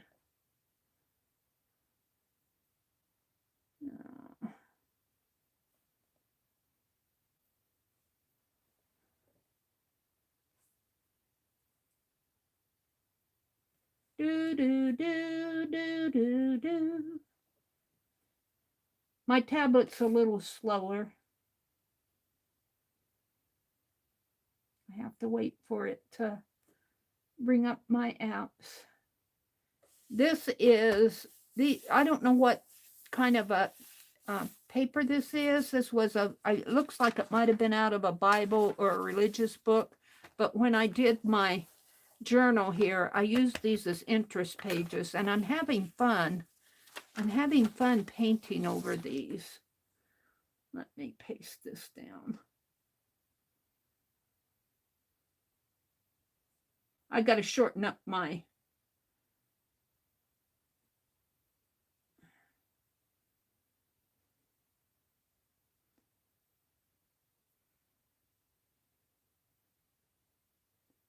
yeah.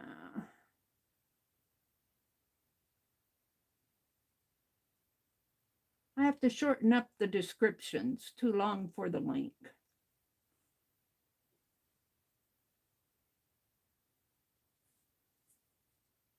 And I'm doing this with one finger, so be patient with me. Let's see.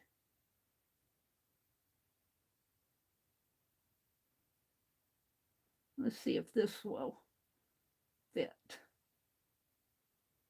Come on.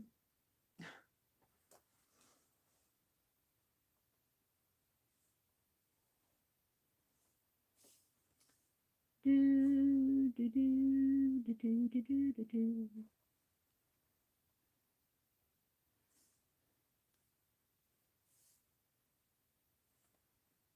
There we go. There's the gouache set that I'm using. Let's make sure you can go to that link. That is the gouache set. That, I believe that's on Amazon for $25.95 minus 25% off if you're interested. The company is Chalkola. You get 10 brushes, you get a swatch sheet, you get a palette, you get 36 colors, you get a sponge, you get a nice set there. And I believe the tubes are 0.4 ounces, 12 milliliters. And that's quite a bit of paint for watercolor. I mean, you can find larger, I don't know if you don't generally find larger things in watercolor, larger tubes. This is a nice size. All right. So let me go back to, I was going to do some, let me close this out. I want to go back to my mail. And that one. We're going to do some of the dresses, and I want to actually illustrate here. So let's pick a dress, and I'll give you, shall we do the dinner dress? The dinner dress, this is the dress, and this would be nice for the rose gold, maybe a maroonish color. Let me copy the link here.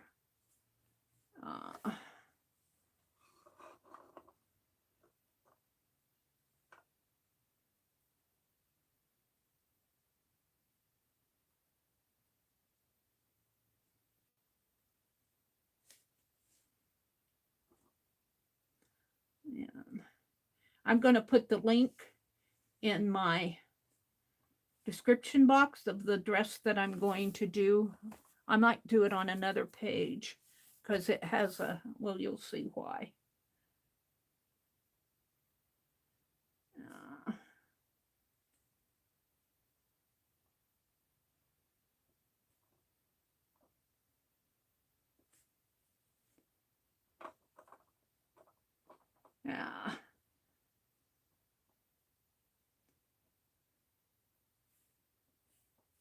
There we go. This is the one I'm going to illustrate.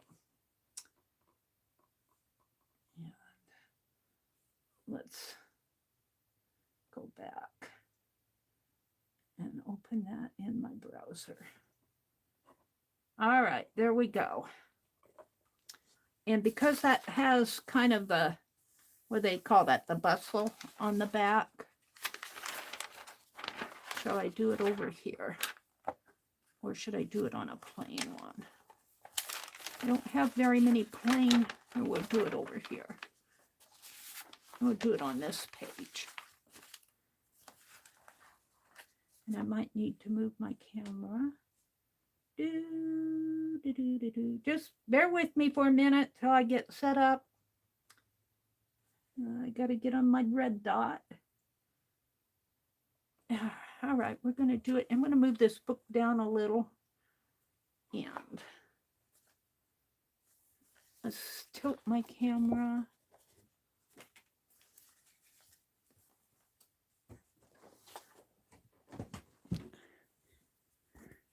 When you do things live, you have to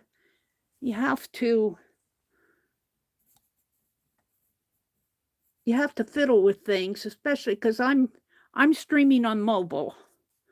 So you have to give me some setup. Well, you don't have to, but please give me some setup time here. There we go. That's nice. And then I can use my palette and my wipe-off sheet over here. Let's get my palette out. And if you look at that dress, it's got some pretty dark maroonish red. And I think I'm going to start out with my rose red. And I'm not going to sketch it first. I'm going to, well, I mean, I'm with an ink pen. I'm going to put that dress in with a brush. And I have to get more rose gold out on my palette. And I think I'm going to use it.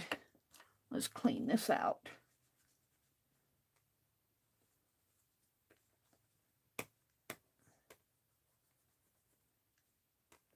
I did notice when I was cleaning out my pearl white over here where I put my silver, I did notice that the metallic, I imagine it's the metallic in the paint itself. The metallic, you have to kind of put my hands in it. You have to kind of scrub it out. It tends to want to stay on your palette, the metallic portion of it. I noticed a little spot in there. It comes out, but you kind of have to scrub at it.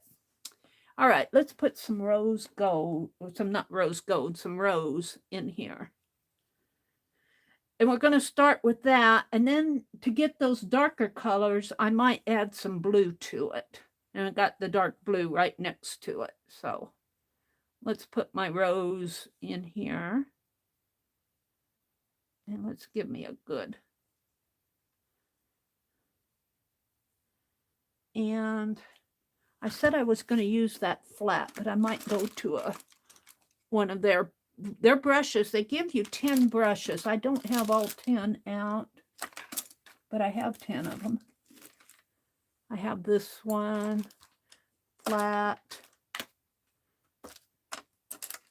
They give you enough brushes to play with. They got a fan brush here. All right, so we're going to use this smaller flat brush. And let's spritz this with a little water because I want to put in I'm going to draw with it. So I want a light color first, a light wash first. And then I'll go back in and put in the detail. So I'm going to do that whole dress on this one page. And let me look at chat before I get started. Let's look at chat. Artie Nurse had to go. She said, have a good day, everybody. Ruth is here. Hi, Deb. Hi, Beck. And let's see. Deb is here. Ruth is here. Carol's here. Carol was getting some tea. Carol paints in gouache a lot. I'm a beginner with gouache, but look what I have to play with. You know, I think this set, I dropped a link to the gouache set. It's a nice set to learn and to learn what gouache can do. And earlier, I'm going to repeat what I said earlier. Gouache is a watercolor, but it's an opaque watercolor. Normal watercolors themselves have more of a translucency to them. Gouache has more of that opaque color.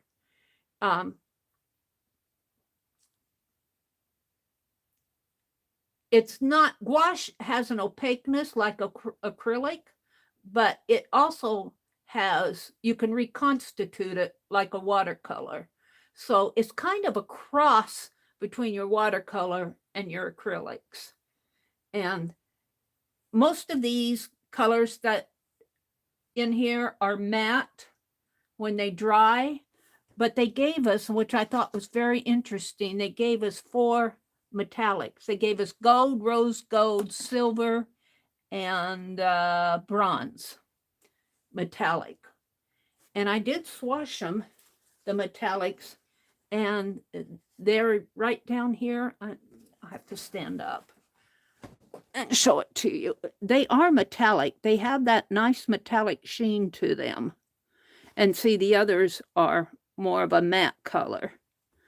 But I like the metallic in a gouache. All right. Let's see. Who else is here? Deb is here. Carol's here. Mina's here. Thank you, Mina. Mitzi popped in. Deb, Mitzi saying hello to everybody.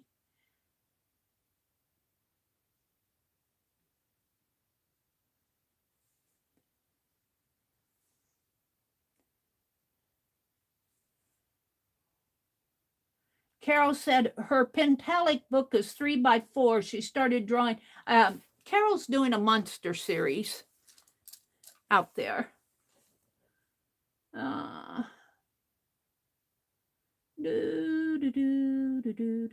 think I've said good morning to everybody. I'm just going back. The Army nurse was here. She had to leave. Arlene had to leave. Arlene was dropping links. Okay. So I'm really doing a promotional video for Chalkola. So this isn't like my normal lives where I'm playing with all different things. I wanted to play with gouache today. So I'm going to go back out to that dress that I dropped the link for. And what I do like about this is that I can reconstitute my colors. They don't dry on my brush. We're going to just kind of sketch this dress on my, let's start down in here. Let's start right down in here. And we're just going to put some wash on here. I'm starting down at the lower left. Ooh, and it has gold on here. We can use our metallic gold. So I'm starting out lighter on these. And I'll probably go darker. But I just want to get a sketch in here. So it has a gold, sort of a gold area in here. So, and it has a, so I'm sketching with these now. This is something that I like to do. I like to go out to the Metropolitan Museum of Art, their open access library. And there are just thousands and thousands of scans out there of art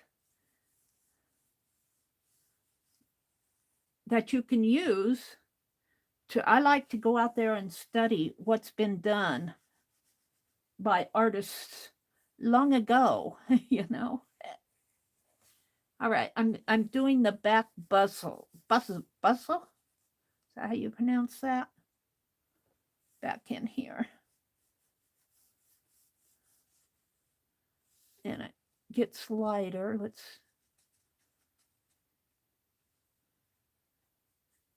kind of sketch that in, and this is lighter.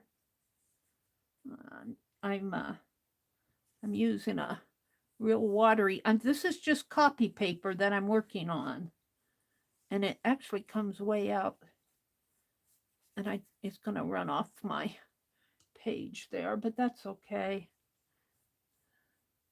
I could have started over this way a little more.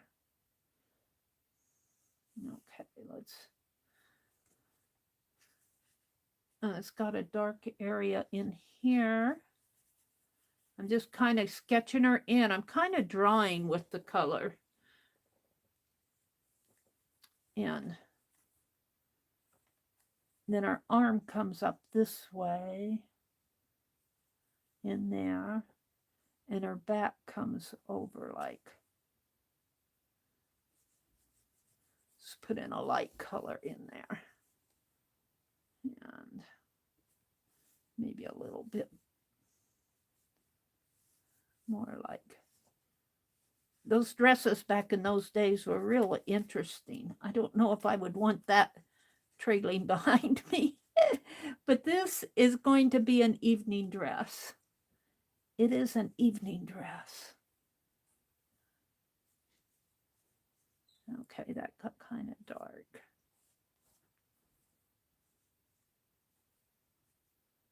Her shoulder and her neck. Let's let that down a little. And come out that way. And like that. Okay, I'm liking that. And it kind of comes down like so. And it has a light area there. Some darker down here.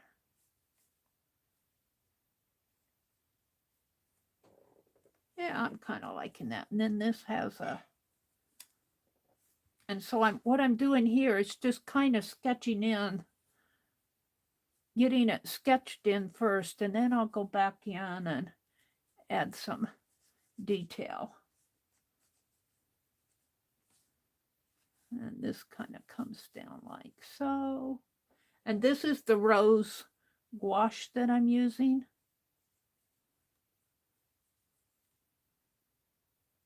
And her shoulder kind of comes in here. Her arm is coming down there. And it does have a gold piece. Let's see if I can paint gold over that sleeve, because there's a gold cuff in there. And we're going to make her arm, we're going to color her arm dark, and then I'm going to try to do a gold over that. I'm sure that will work, because I like how the on this, I do like how the lighter colors really do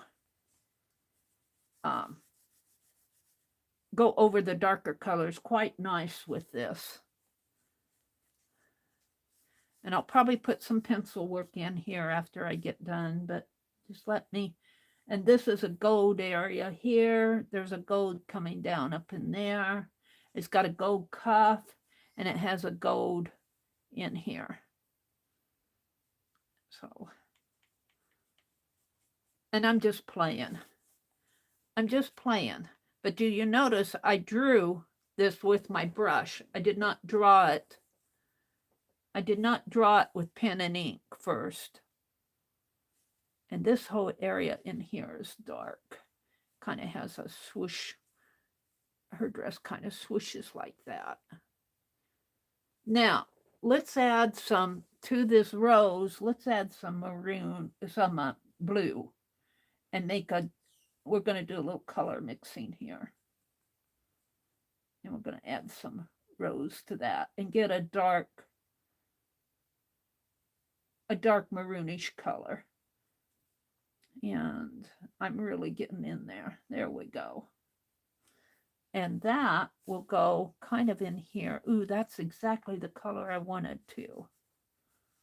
And you can get some depth and volume in here into the back with this. And let's see, this kind of swoops down this way and kind of comes up. And then this is darker in here. And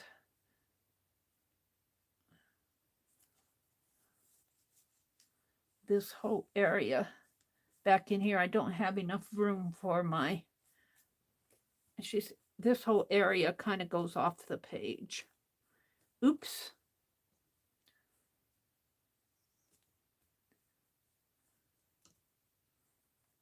And let's do some watery effects in here. And I'm going to use my sponge to kind of lift some of that water up. Yeah. And let's use some more of this darker to get the definition on our arm here a little more. And underneath of her arm, in there, in her back. And it kind of swoops down like that.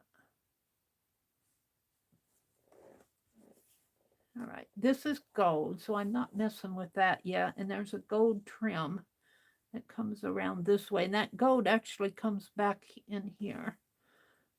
Let's do some more.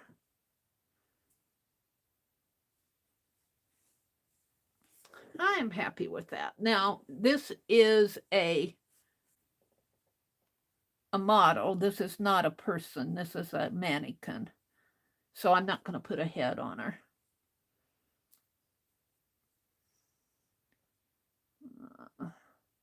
Let's darken this in here. And I'm happy with that. Let's darken this.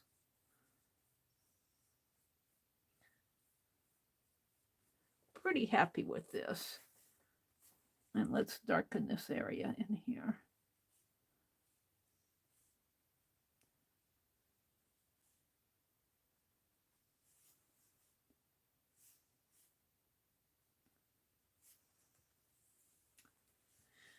See if I can't get some more lines going in here.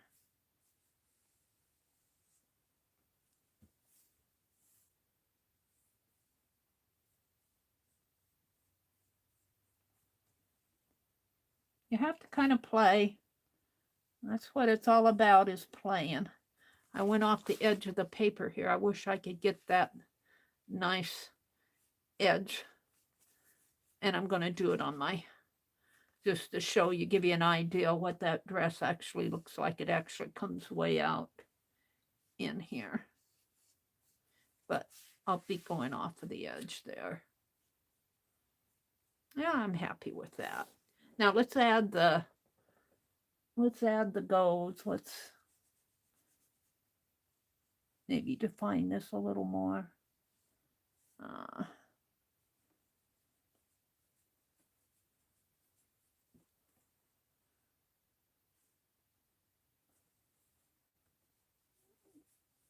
Some darker blues in there. This is really dark. Now I'm pretty happy with it. It's not a detailed drawing. It's just using this dress as inspiration and playing with my gouache. All right, let's clean this off. Where's my white puff sheet? Is over here. Let's clean off my brush. I made a nice violet color when I added that ultramarine blue with that rose. That really got the color that I was going for. Okay, now we're going to add some gold. My white puff sheet. And let's see. I think I want to, let's use this wider brush for this area. And I'm going to use the gold right in here. And this is painted in there. And it actually swoops up this way.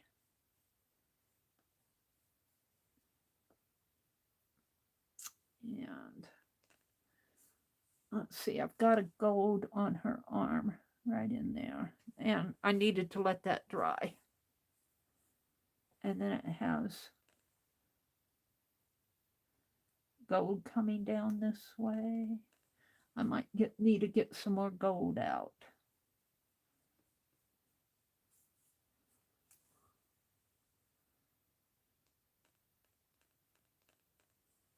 And it actually has gold trim coming around in there.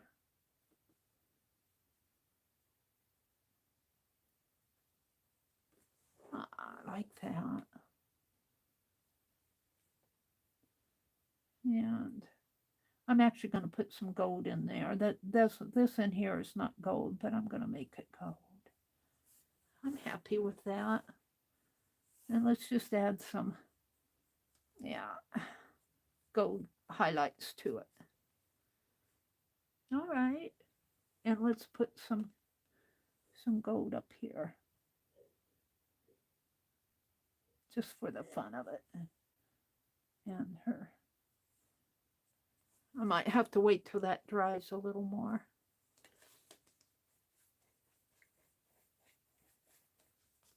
Alrighty. Now let's do the background. What color should we do the background? The dark blue? Let's do a dark blue background because I got plenty of that.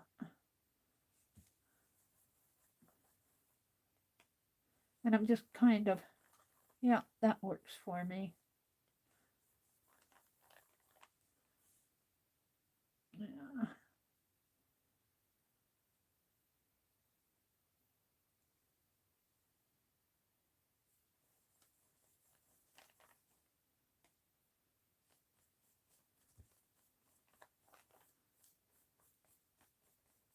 I don't want to get too much water on this page because it is just copy paper.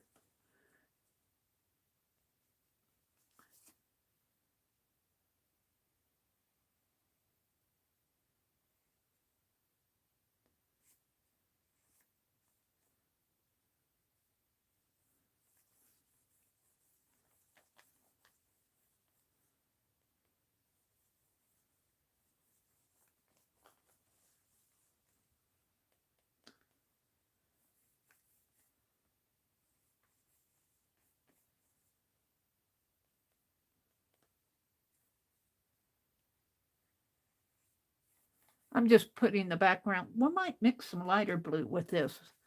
See how it mixes in. But let's just get a background on here first.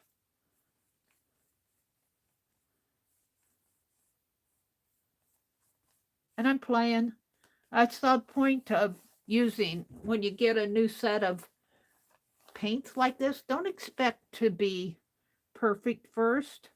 You know, expect to play, don't expect to do masterpieces right away because you're learning about them. You're learning what works and what doesn't. And we're actually going to do more of that dark blue down in here. Kind of let it float a little for a while, the dress. Float in the center of the page. And of course, I'm going off the edge of the page here, but I put that there just so you could see how that dress.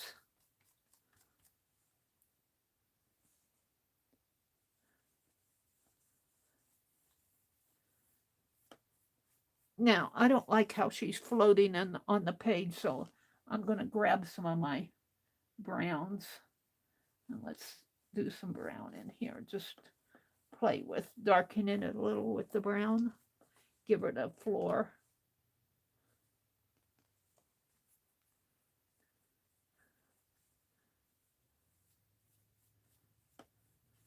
I do like how it layers. I like how this gouache,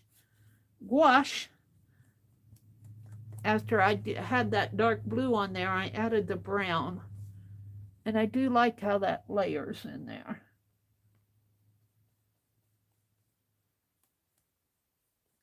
I might add some more gold. I'm waiting for it to dry a little.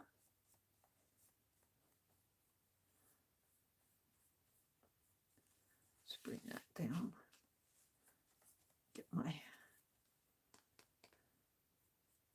And notice I have not done any ink lines on this yet.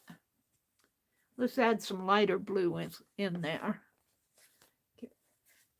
wash off my brush a little.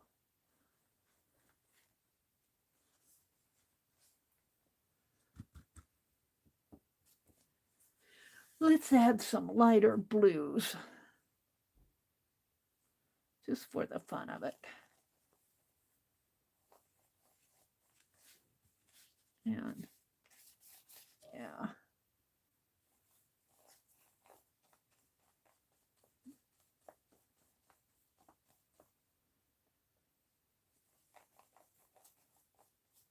I'm liking that. Might have to squeeze some more lighter blue out. Gouache is a very opaque. Had metallic on the brain. And I think I'll come back in there with some more darker maroon color. So don't be afraid to play with your colors. You know, you aren't going to be an expert right away. You're gonna go through learning.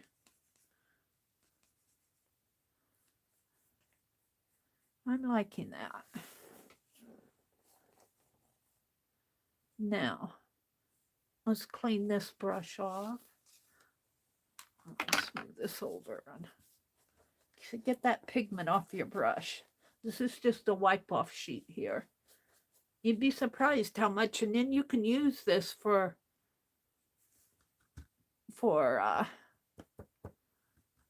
background, ATCs, or on this one, where is it? I'm letting it dry. On this one, I actually used the background when I was doing my swatching. This background metallic, I actually started the background with the swatching. Here, look, this would make a nice background in here. This is the, and it's still wet. This was the wet on wet in here. And it's still got water dripping. I'm just letting it dry. Natural. It's puddled in there. That's okay. All right, let's go back. Let's wash out my brush.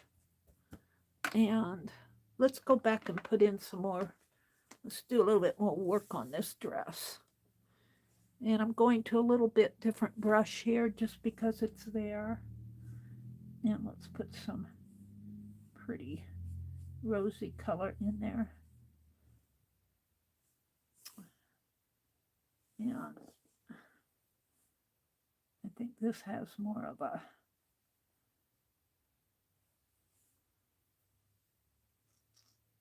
and I got a little white in there, but that's okay.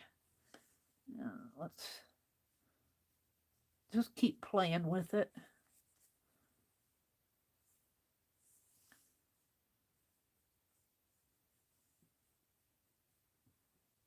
Grab some of this darker maroony color in here. Let it swoosh down.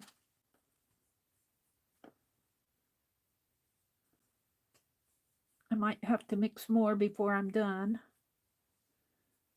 I'm just kind of building it up. Let's see what's going on in here.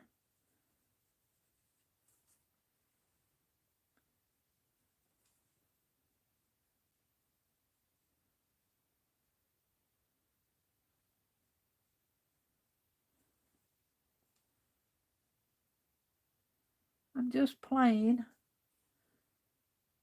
This actually kind of comes around. They're probably on my picture. This area in here is not as on the photograph. There's not that much red, but I kind of filled out the dress in there. I have to say, I'm happy with it. Let's define our shoulder a little bit more in here. Maybe the back.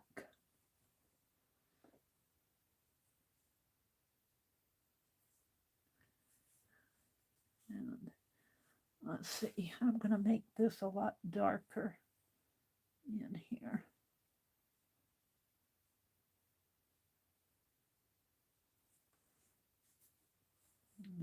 in here.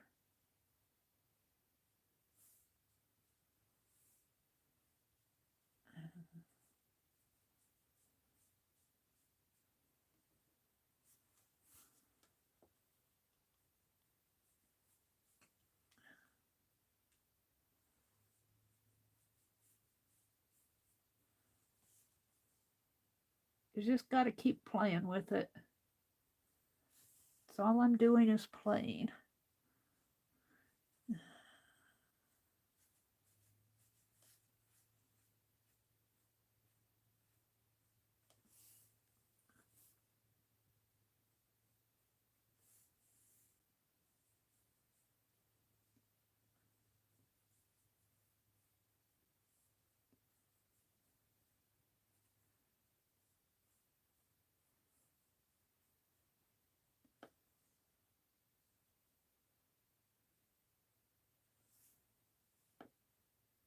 Trying to determine what's going on in there. It's really a darker color.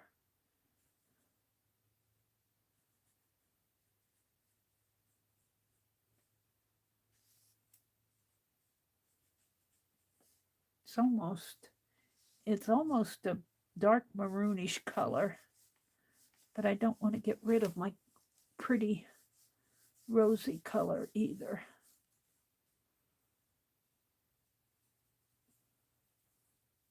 Bring that down in there.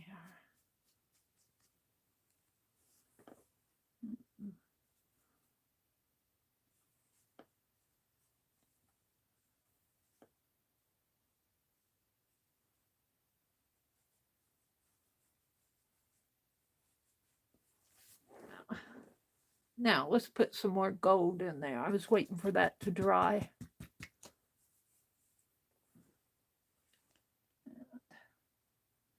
I want that pretty thick gold. I think I'm going to have to get out some more.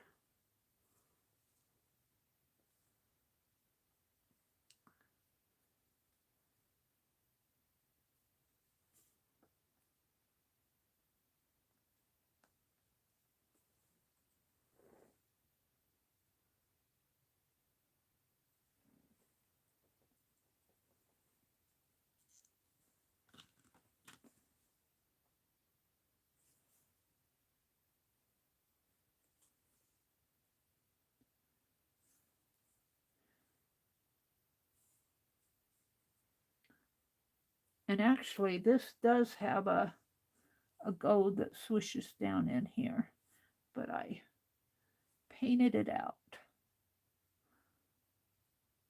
It kind of comes like that. And then it has a sash that comes around this way.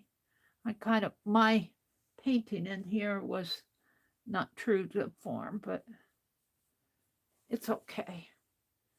It's going to be fine. It has gold on the sleeves up here. And it has gold in there. And a gold trim. Now this is all background. I'm going to get in and do some pen work on this after it dries. Just make that gold trim come all the way around in here.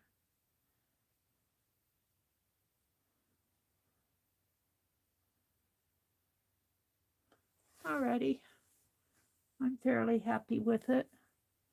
It's not perfect. Probably should have drawn it first, but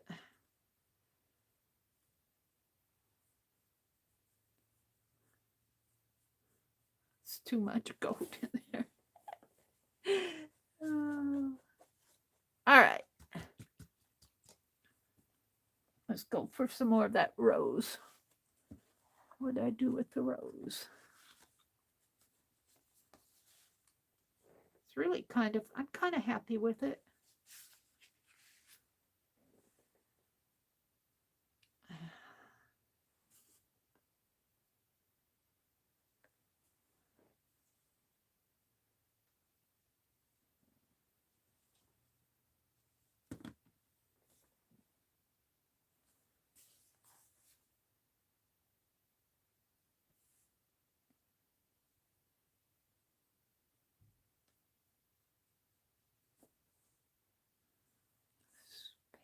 this out a little more.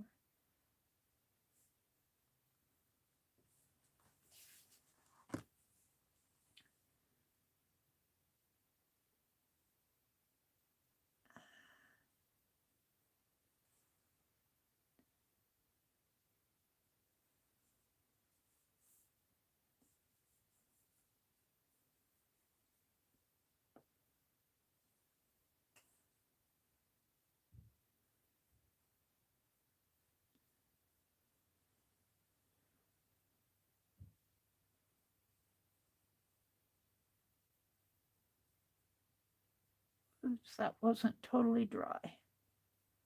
That's okay. Her arm comes down here. I don't really have her arm defined too well in there, but her arm comes down in here.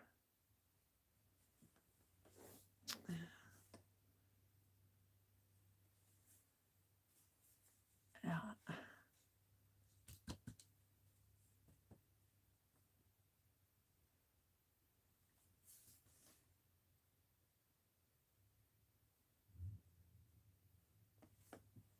It's really a pretty dress. I'm not doing it justice, but there we go.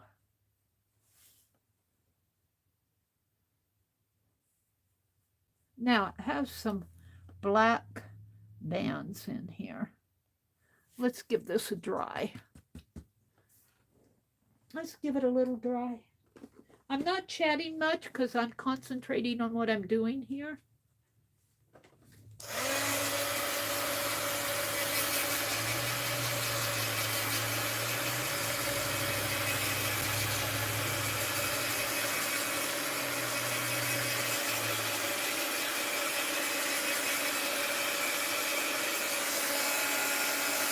Still pretty wet.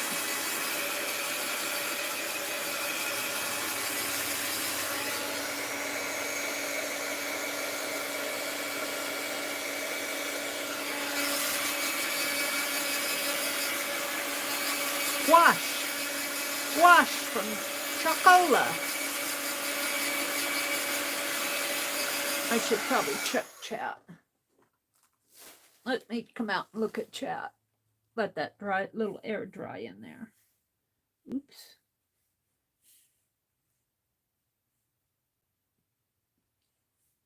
Oh, there you all are. Hi, Kimberly, Angie. Angie says, I have to clean that man's house down the road today. She says, I don't want to. He's old and hateful, but he's sick with cancer. He doesn't have any family. Aw, Angie, I'm glad you're cleaning his house for him. Did you notice how this dried a matte color after I hit it with the heat gun? Look at it. It turned a matte color. It's not as shiny as it was. That rose is kind of dried into a matte color. But once I get my, and it's still damp. I had a lot of water on there. I can feel it. When you feel your page, if it feels cold to you, that's because it's still, even though, well, it's still, the paper has not all dried yet. I could turn this over and dry it from the back, but we're just going to let it dry. Bye, Deb. Have a good day.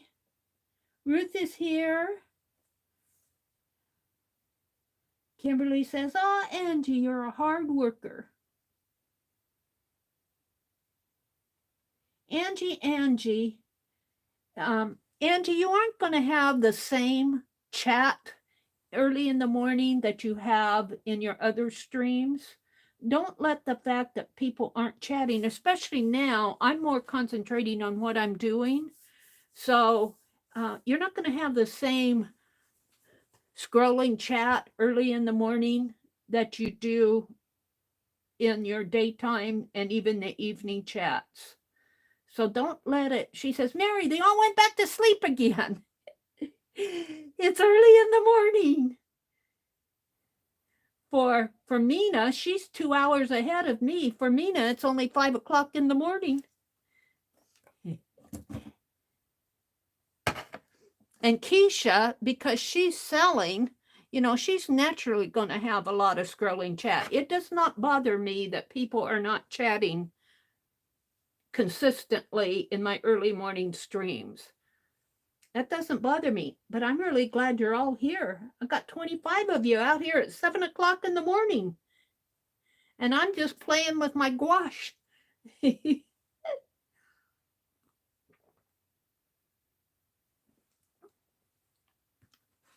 I get involved what I'm doing, so I don't chat. Hi, Paula. Good morning, Paula. Yeah. This is a promotional video. This is a paid promotional video. Chalkola. Let me get the lid out here and show you the set. I have to take the tray out or I'll dump all my tubes. 36 colors. Look at all these colors you get. I haven't even swatched them all yet. Look at all these colors. And then I have more colors up here. I'm going to leave those out because I'm working with these up here. But this is the set that Chalkola, Chalkola, Gouache Paint Set. On Amazon, it runs about $25.95. You get 36 wonderful tubes of 0.41 fluid ounces, which I think is a nice amount of paint. You get 10 paint brushes, you get a palette, you get a swatch card, you get a sponge. And this is what's included. Your 10 brushes, your palette knife, the palette, and the sponge. And what I really like about this, because I wondered what kind of safety that these are used for. And it says it conforms to ASTM D4236 and EN71. So you can look that up. This is, they're conforming to a safety standard out there. And I was concerned about that. But when I read this, I felt a little bit better. They go into a big explanation of it. I'm not going to read it here, but you can look up ASTM D-4236 and EN71 right here. Hold it up a little. It tells this what it conforms to out there as far as are these paints. I was wondering if they had any type of lead in them. I did not see that, but I was comfortable using them after I went out and read this. High intensity colors are made with premium quality artist pigments. And they do other types of paint sets. I just chose the gouache because I wanted to learn more about gouache. I think, let me close this up and turn it over here. They, on the back, they give you a color chart here. I haven't swatched them all, but they show all the different colors. And they have 1, 2, 3, 4, 5, 6. They have all 36 colors out here. And their turquoise blue is over here with the cerulean blue. Over here, they've got Viridian on their card. So this does not match up exactly with that. Most of it does. Scarlet red, crimson red, vermilion, lemon yellow, mid yellow, Naples yellow. So all of these match up here, but they did not put the turquoise blue. I had to put my turquoise blue up here. So there are little things, but that doesn't bother me. Is this drying? It's still a little cool, but I think I can go back and let me put these back in the lid. I do like that they give you a nice tray that you can lift in and out, and it's a nice sturdy one too. It's not gonna, you know, I like that, and I like to put them in the lid of my boxes while I'm working like this. It's just handy. I like the handiness of it. I haven't used much green, have I? Let me put those down below. So let's go back out and add some pin marks in here. And I think I'm going to use this Pen Plus Gear. Bless Riri's heart. She sent me 10 packages of Pen Plus Gear. And where's my Molotow marker? I'm also going to use this Molotow marker, a black liner. They're both permanent ink. I think I'm going to start out with this. Feels a little cool yet. Let's try it on. Flip and let's hit the back with a heat gun. Down to the bottom of chat. Hi, Mina. Mina says, my cat is delighted with Meri's hours. It means that her cat gets an early breakfast. Bless your little cat. What is his name? Mikey? Is that your cat's name, Mikey?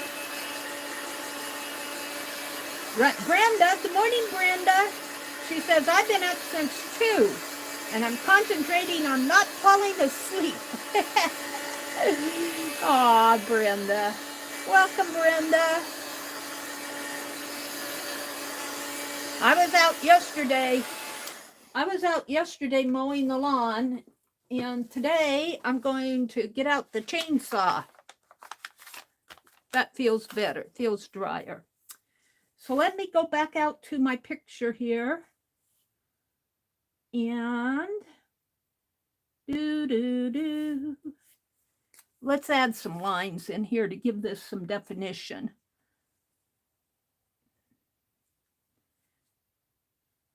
And because I kind of painted out the mannequin's neck, we're going to add some white, titanium white, and watch how that covers the blue that's over there. We're going to experiment with that. And here's her arm coming in here. The back kind of comes down like that. Her arm comes. So I'm just kind of coming in here and doing some line drawing over this, just to make it stand out a little bit more.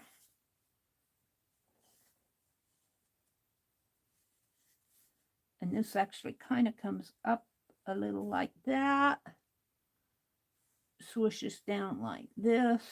And let's use my marker and put these. Now I did, let's grab it again here. This that I'm putting in here is the dress, this is in the open access library. This is the dress that I'm using, the image that I'm using. Now see, this kind of comes down like that.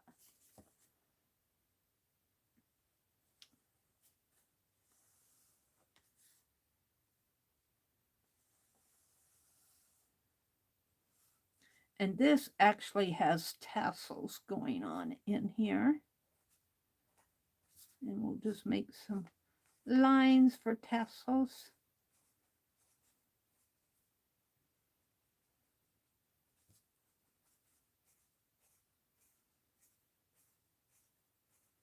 I do like how my pens cover this, and then it has some dark areas in here.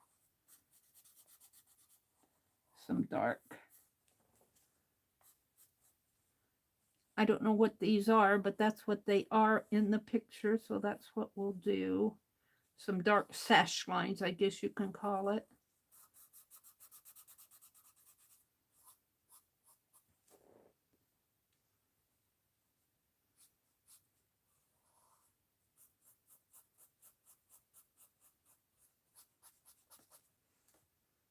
I noticed that when you do this black ink over the metallic, it tends to, and I know that that happens when you try to do a metallic paint, acrylic paint, and then try to go over it with your marker, it's like the metallic eats up the marker color.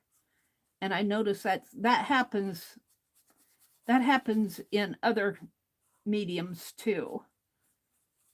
And I notice that it's happening there. I don't get that dark. I have to go over it a couple times. So this has sort of a sash going on there too. And we'll just bring that out, give it some more volume. I'm going to kind of make a sleeve there.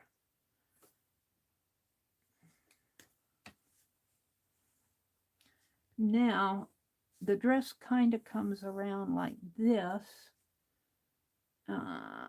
The bodice of it kind of comes down like that. You don't see that too much in this picture. You probably see it if you expanded it. But we're just going to give it some black lines. Oh, and it's got some ruffle going on in here. This is a ruffly effect. Going down here. This was a sash that came down like that. And then there's some, and I think I'll actually use my darker marker, my whiter marker going and down this way. And hold on. This is actually a ruffle.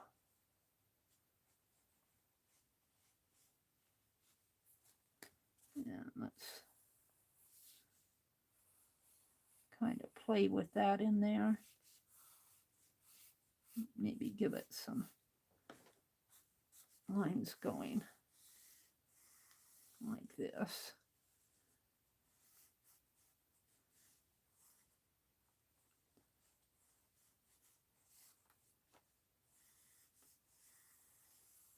And of course, as I said, I needed to move this over a little. I'm not getting the end of the dress.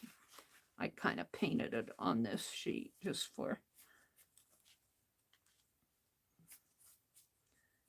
so you can kind of see how it would go. I am pretty happy with that. I have to say, though, I like this rose a lot better when it's wet. It's kind of dried to a pinkish rose. I'm not sure what you're seeing. Let me look at my video. Yeah, it's kind of dried to a pinkish rose color. I liked it. If I were doing this again, now I mixed it with a blue in here and it made this purple color. But when this is wet, see the difference? How dark that is? I like that color. I wish that as it dried, it dries to a lighter color. I love that. I think this is a beautiful color here. So if I were doing this again, I'm going to leave it like this, but I might want to add some reds to this to make it a darker red when it dries. I'm not sure. Or I might come in here with some darker red, maroonish colors. Let's see what kind of reds I have that crimson. Let's play with that crimson. Let me get it out. See how that crimson would look on there.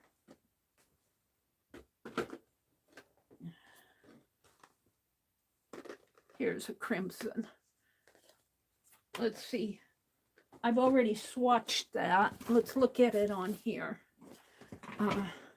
Now, if I would have looked at my swatch card, let's look at my swatch card.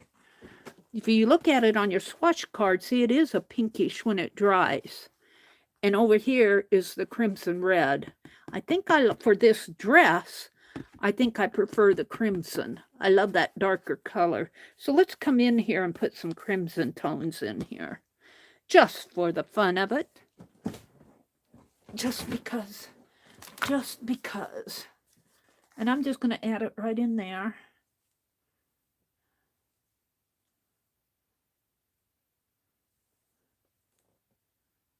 Let's see. Mina says, cattail fluff has been used as stuffing. Do you have any waterways bears with those growing there? Let's see. They're talking to Paula. Oh, this brown that I used, I actually put that brown over the darker blue. So if you're talking about this brown, Paula, it's a dull brown color. I kind of mixed my blue with my sienna. This brown that I used on here is actually the burnt sienna right here. But it's kind of a dull brown because I mixed it with the blue. I had the blue on there first. And then I decided I didn't want that dress to just float in the air, so I put the brown down here. All right, let's put this crimson on, and let's see if I can get that pretty. Because this is too pink for me. It dries to a pinkish color. I really wanted more of a red.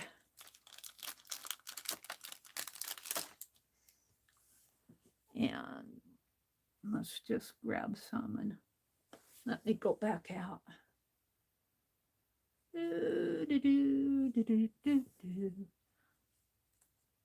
And see, this is a pretty color, but I'm interested to see how it dries. This is the crimson that I'm putting on now. And let's just put some in there. Now let's bring it down.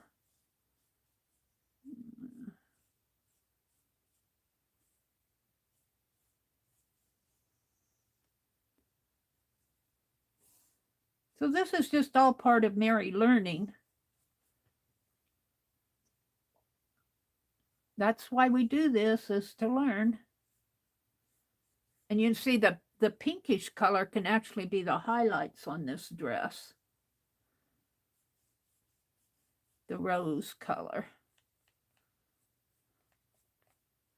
And I actually think I want to mix some of that crimson with some of this blue in here and see what happens in here. Get that darker color in here rather than a purple, a darker.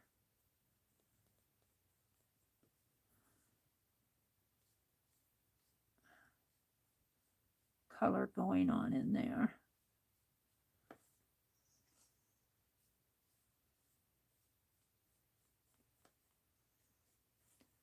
So just keep playing with it. Let's go some darker along our arms up here, maybe.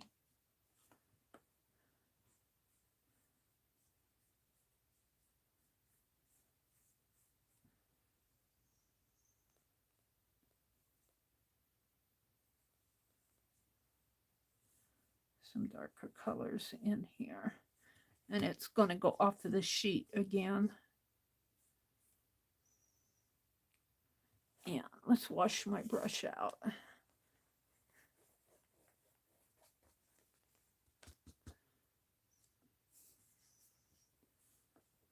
Go for the crimson.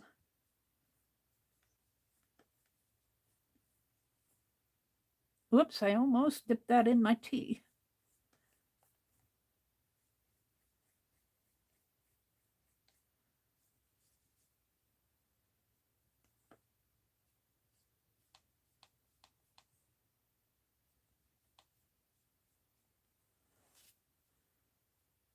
And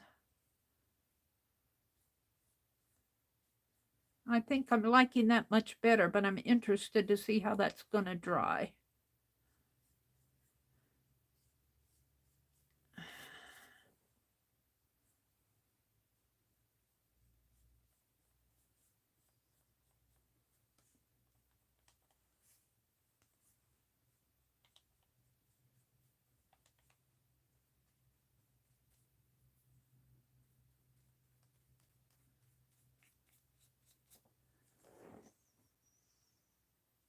All right.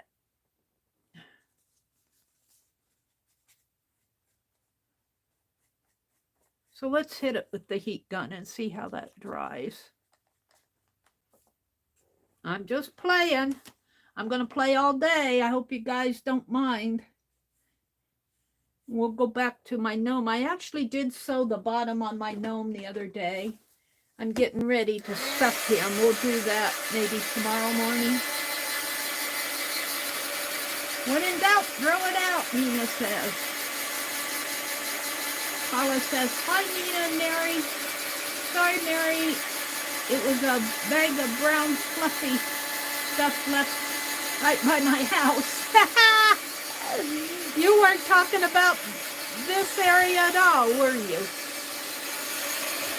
Yeah, I think I like how this crimson dries to more of a reddish color, which is actually more of the color of the dress. But it dries very matte. It's supposed to be matte. Gouache is a matte watercolor. It's an opaque. It's opaque. It's not a translucent watercolor. Illustrators like it a lot. If you want a translucent color, you want to go to your watercolor. But you could probably use watercolor with gouache. Maybe I'll do that sometime. So am I done with this? I think I'll leave it. I might put some more little ruffle lines in here.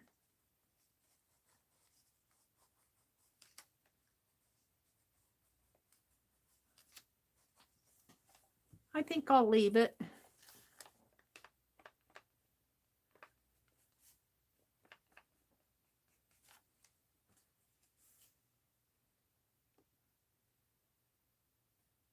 Now, if I wanted this gold in the picture, if you look at it, it kind of gets a darker gold down at the bottom. I could probably put some probably some bronze down here to to push that gold in the background a little more, but I think I'm just playing. So let's sign it.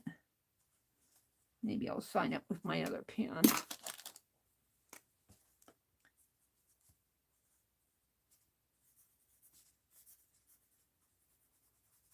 And today is 13, 20, 22. And this is taken from a ref photo from the Met. And I think I will, just because I'm doing a promotional video. I think out here I'm going to write Chalkola, Chalkola, gouache. Make sure I'm spelling it right. It's Gouache.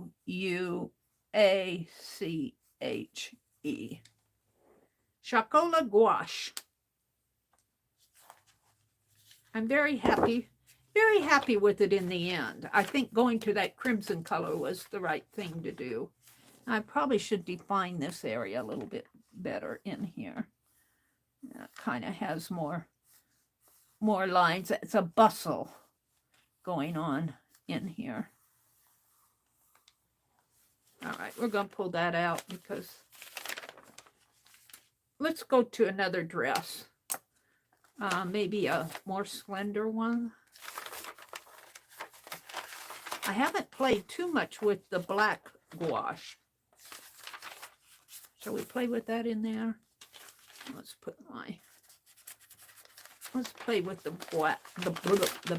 You know, it might be interesting to do a gouache over one of these. These are photos out of a collage book. These are not. It might be interesting to play with doing like a background around here. That might be interesting. I'll have to think about that. Let's go back here. Let me look at another dress. See what I want to do. Hold on. Let me go back out and find another dress that I can do.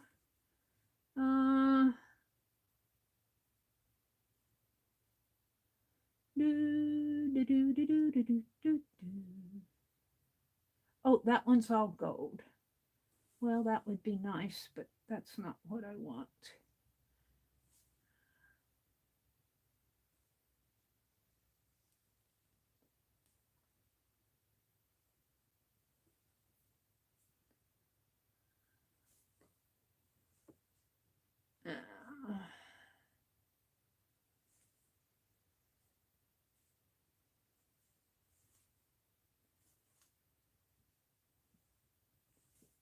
I'm looking for a good dress to do.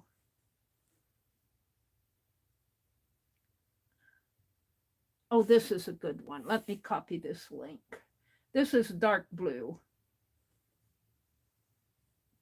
We'll put this one in here. We are going to do, this is from the mat, from the Open Access Library. And did I open that in my browser? I did. And we're going to do it on here. And we'll do it in the ultramarine blue, which I mixed with red there. Let's just use that as to put in the lines. And then I'll put the dark blue in there later. So we're going to put it in here. Let's start up here. Oh, you know, I'm going to come back to this other one and put in that white neckline there. We'll come back to that because I want more of a white neck going up on this mannequin. So let's just kind of draw this one. Shall I do it over here? I think I'm more comfortable over here. She's got kind of puffy sleeves. And we'll come back in and put in the detail. I'm just using this as a line drawing here first, or as a drawing. And then it's got the bust area coming in here, and it comes down this way. It's got the bust area there. The sleeves come down in here. And it's got another puffy sleeve coming up in here. And let's kind of draw the neck area in here. We'll give it a tall neck like that. It's got kind of an empire waist in there. And then the arms come down, and it kind of comes down in front in here like that for an arm. And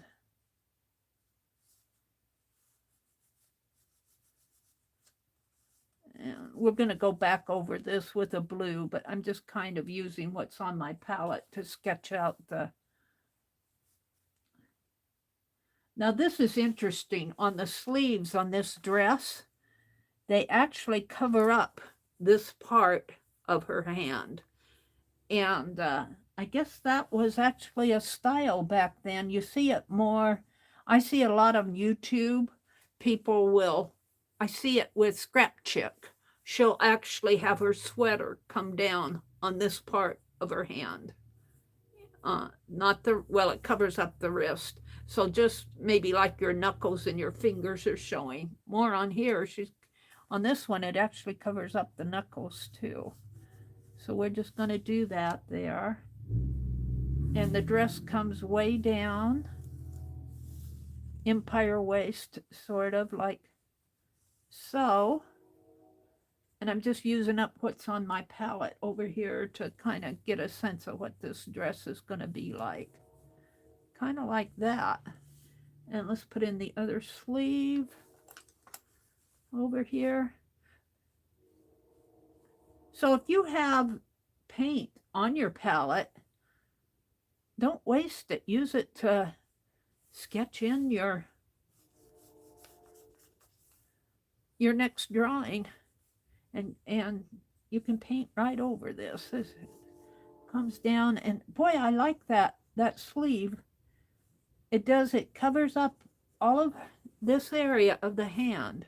I thought that was more of a modern thing, but no, that's happening here. And this dress was done in what, 1818. So it was out there before 2020, 2022. All right, I'm going to change to a wider brush and just kind of brush in some color. I'll clean that off and just brush in some color here just to use up what's on my palette.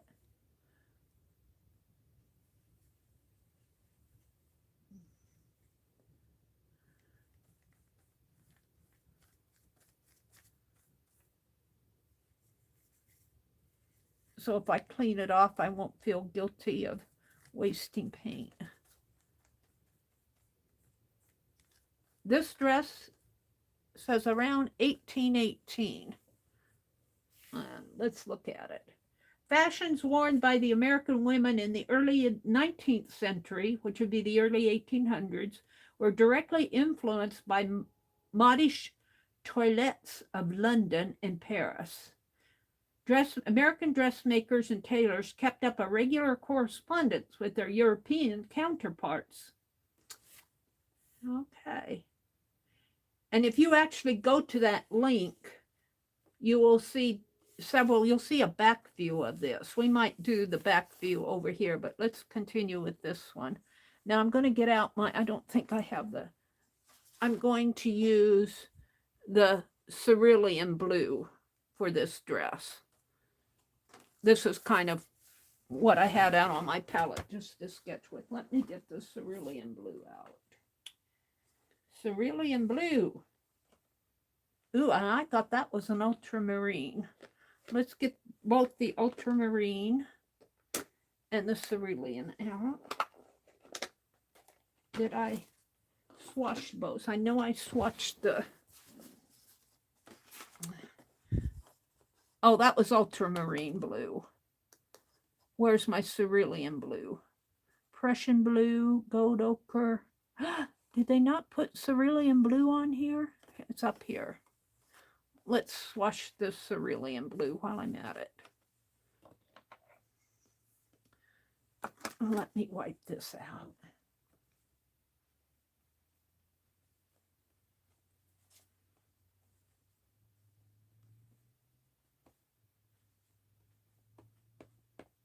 I like that they gave me a palette to work with, even though when you're actually doing sketching like this, you use limited colors.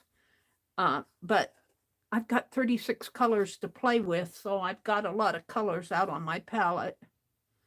All right, we're going to put the ultramarine blue here and the cerulean blue there. This is ultramarine. Ultramarine blue. And be sure you get your caps on tight. You don't want any air leaking in there. You don't want to dry them up. And this is cerulean blue. Your ultramarine is a pretty dark color. Pretty. It's pretty dark, but it's also a pretty. And this is a lighter blue. So I think I'm going to put the lighter blue on first. And then I'll go over it with, I'm going to use this flat brush, I think. And since I'm not going to change my water yet, since I'm going to be using darker colors, but let's just, this part, ooh, that's pretty.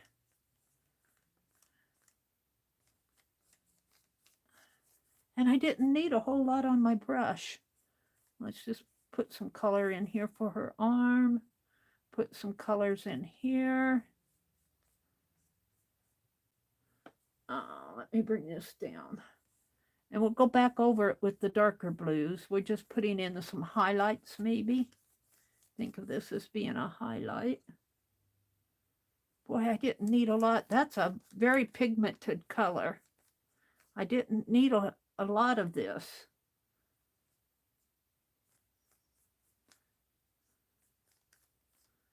All right, now let's go in with the, let me wash this off. Let's go in with the ultramarine blue, the darker color in here. And kind of do some darker tones. And again, this is a thin paper. This is a book paper. So it's going to kind of warp on me, which is okay. This is just an art journal. Now let's make this darker in here.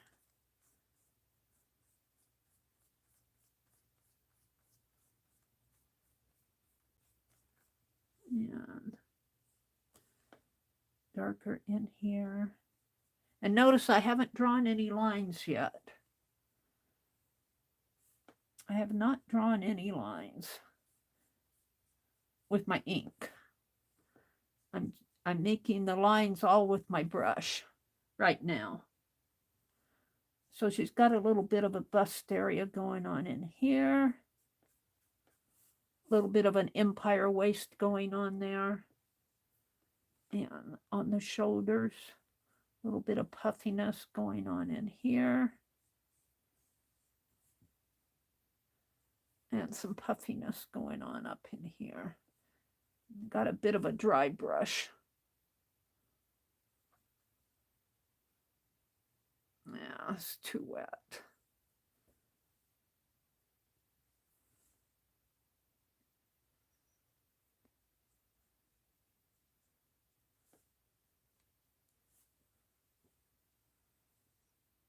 I can't get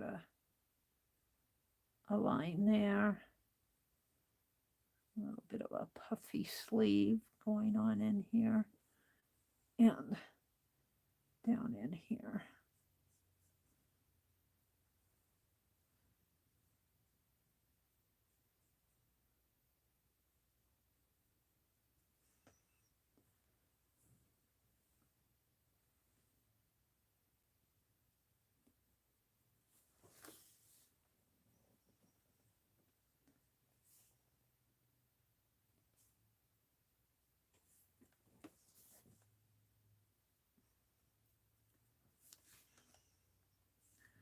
Let's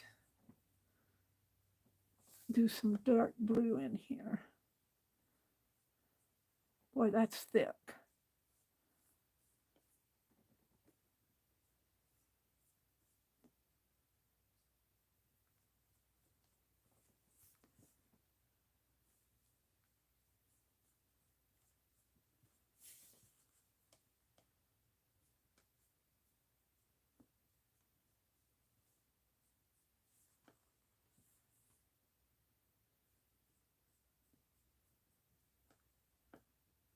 Yeah, we're going to leave that a light blue and then put some darker blue lines in here.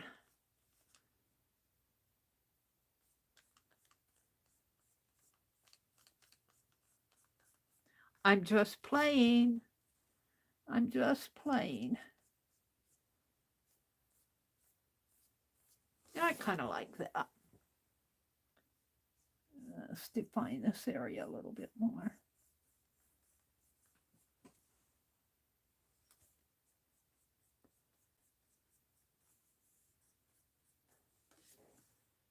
Alrighty.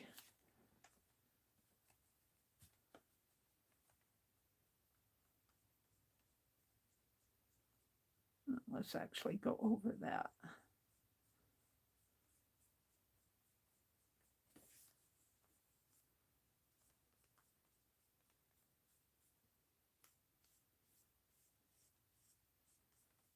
All right, I'm pretty happy with that. Now, we're going to come back in with some more. Let's wash this off. Where's my... Well, a lot of pigment on there. And I am watering it down with my brush because I want to get it off my brush. I'm going to wash that out. And I'm going to come in with some watery cerulean blue in here. In there.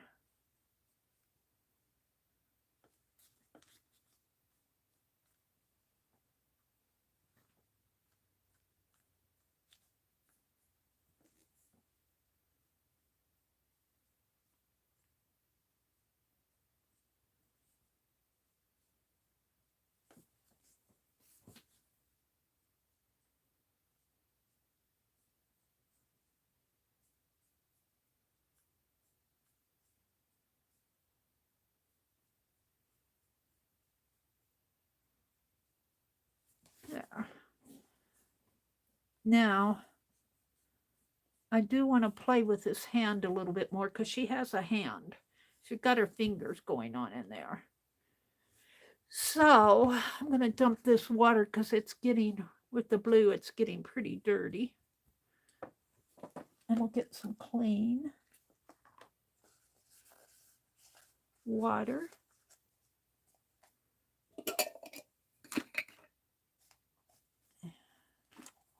And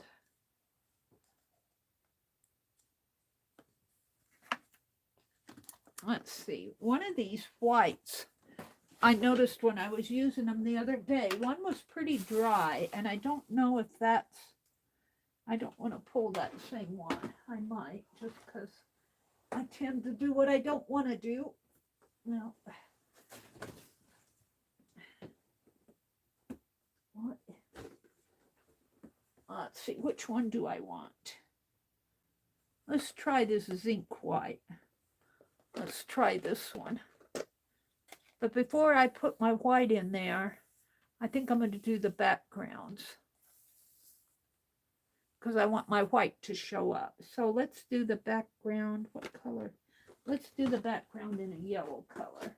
And I'll probably get some green, because let's do the background in a yellow ochre. And did I swatch yellow ochre? And the background in that picture happens to be yellow too. Did I swatch yellow ochre? I did. We're going to do the background. Let me hold it up.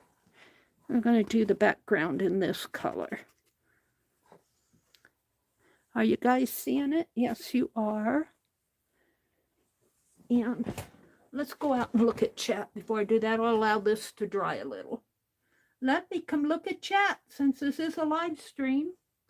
Take little breaks. Be careful out there, Paula. Paula says, I'm headed out for the day. Bye, everybody. Have a good day. Have a late day. I think, was that my yellow ochre? Was that my medium yellow? Let's clean one of these pans out, because I don't have enough space on my palette. I think that was the peach. Maybe I'll leave that. What am I going to clean out? Where am I going to put my yellow ochre? I guess I'll use it. I think I'll clean out my peach. Since I'm just playing here, I would not normally do this, but I'm just playing with all the different colors. So normally I would not waste this by cleaning it out, but I'm making room for my yellow ochre here. And I think that's yellow ochre, but I'm not sure. That's my white. Let's do the yellow ochre in here.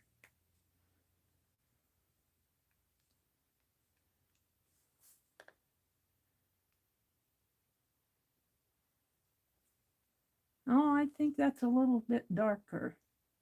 Oh, no, that's my rose gold. That's my rose gold. This might be the yellow ochre over here. That's okay. We could have cleaned that one out. But... all right. I'm going to use my flat brush. Make sure it's nice and clean. And I'm going to add a little water to it. And we're just going to paint around it. I might, because I got blue in there, I might tend to get some green. I'm going to try not to. And this is yellow ochre. And we're going to leave room for her fingers here. In there. Her fingers are just this part of her hand. All of this is her, with this, my right hand here is blue, and that's the sleeve of her dress. And she just has her fingers. And that, I see that a lot on YouTube nowadays. I think of Scrap Chick wears her sweaters down over the, this is the palm of the hand. This is the back of the palm here. What is that called, this part of your hand? Back of the palm? Yeah, let's just put some yellow ochre in here.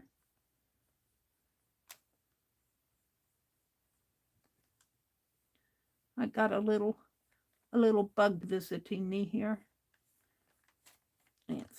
I think we're going to have, well, I don't know that for sure. I keep thinking we're going to have an early winter.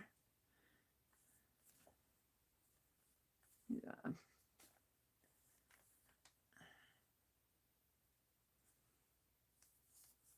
Isn't that a pretty color? That yellow ochre is a pretty color. I think of all of our fields when around Nebraska after in the fall, after they harvest. The fields are, I say Nebraska has fields of yellow ochre. And of course I have my sheet here. So I'm just going to paint off of my page.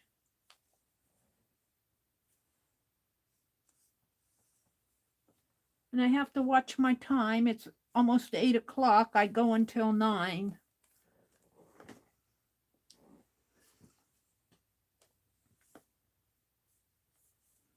I'm trying not to get in too close to the dress because I'm afraid I'll get a green color. Mixing it with the blue.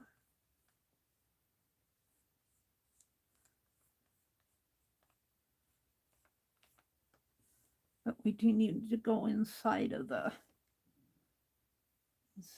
arm in here.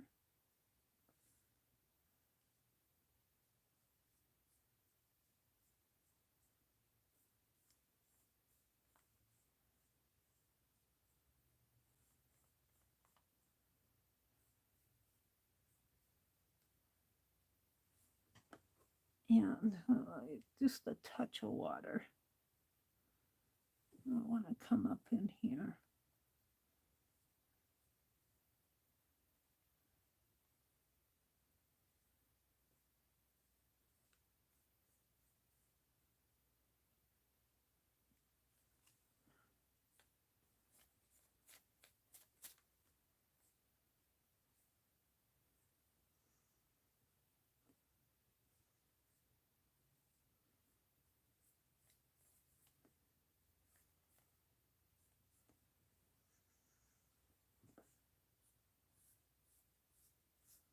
There we go.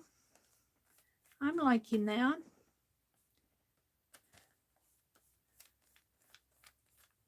So there's my yellow ochre. It's a nice contrast to that blue, isn't it?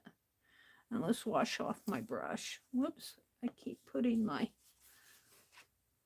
paper over here. My swatch. Look how much color is left on that brush. I kind of like to clean my brushes off on a wipe off page, because eventually this will get so much color on it, it will look like you can use it for a background, you use it for ATCs. All right, so now I want to go to a white and Zinc White. And I swatched the pearl white, lilac, Prussian blue, ochre, titanium, and you can't see it. I did swatch that, but it's kind of, because it's white paper, but that is a swatch. We're going to do a Zinc White, and I'm actually going to, here again, I'm going to wash out my little palette so I get a true Zinc White in here.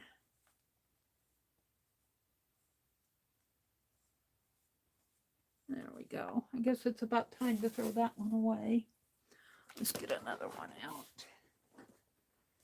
I'm just playing with gouache this morning. Hi, Roy. Did Roy come in? Bootsy Sweet Tarts. He says, I needed a giggle, so I reposted my very first video on my YouTube channel. It worked. I giggled. I'll have to go watch that, Roy. My very first intro video, I read from a paper, and you can sure tell it. You can tell it. But I was also nervous. Your very first YouTube videos are never you're not relaxed. You're worried about, oh, what are people going to think and all of that. Let's dry this a little with my heat gun. I see some ultramarine.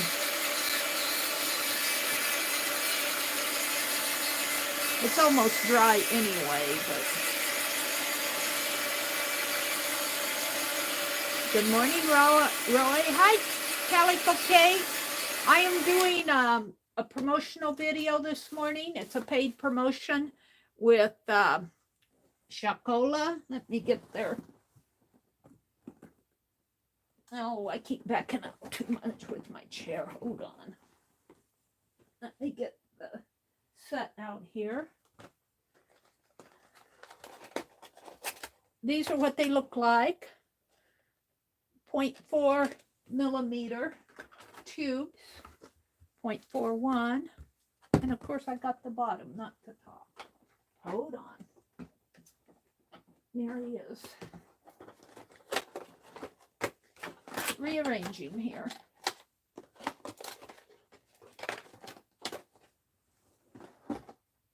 This is the set I'm using. Chalkola Gouache Paint Set, 36 colors. 0.41 US fluid ounces, which is 12 millimeters. And you also get 10 brushes, which I think is very generous. These are nice brushes. You get a very nice palette knife. I haven't used the palette knife yet. Maybe we'll use that. You get a nice palette knife. You get a sponge. And you get a swatch card. And 36 colors. They run about $25.95, about $26 out there, but for 36 colors, that's very economical. I'm not a watercolor artist. I'm not a gouache pro. I'm learning as I go. Gouache is it's a opaque watercolor. It's like watercolor in that you can reconstitute it. It dries matte. You can reconstitute it, but it's not like watercolor in the sense that it does not have the same translucent quality as watercolor has. It dries to more of an opaque. It dries more opaque. And it's like acrylic in the sense that it dries opaque. It's not like acrylic because you can reconstitute it. Acrylic, when it dries, it's permanent. So, and I do like, I was showing what I've been playing with different things. These are for the people who come in. Here's, they give you 4 metallic colors. I did a black background here. I think this is just gesso in a black gesso. This is not black. This is not black gouache. This is a black gesso. But also, this white is gouache. And what I like about it is because it's opaque, it has a nice coverage, white on black. And the same thing over in here. And then I was just playing, this is gouache here. I was playing with my diagonal lines that I like to make. This is just a flat, I think this is a peach color. They call this peach. It's almost a buff color. This is metallic. I think this is worn penny. This is acrylic. And this is gesso over here. And I think this is gouache here. I'm pretty sure it is. But I left these areas a flat color so you could see gouache, especially for illustrators. They, you know, it has a nice coverage to it, wide areas, but you can also see the opaqueness of it.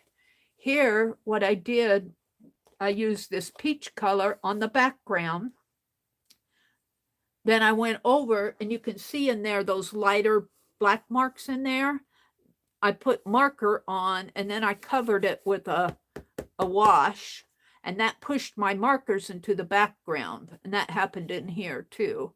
And then to get a darker black to make it pop out more, so I did just a black marker over it. This black is a marker, a pen plus gear, permanent black marker. But you can achieve a certain dimension, a depth, when you do something like that. And here I was just painting my lavender outside my window, my flower pot. My big flower pot has lavender in it. And here I was playing with the gradiency. This is yellow ochre, I believe.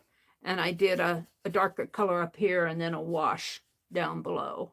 Here I was playing again with the white or the lighter colors on the darker colors. And I do like how that works. I do like that a lot. So this is kind of my, I did not do this today. I did this a couple days ago, about a week or so ago. All right, so we're going to do the Zinc White. And I'm going to paint, because this is a mannequin, I'm going to paint this. And then you can see she has fingers sticking out of her sleeve here, but I painted it blue. So what I want to demonstrate here is how that white will cover up that blue. And then I'm going to do her fingers here and their fingers there. And then I'll probably put some pen work on it.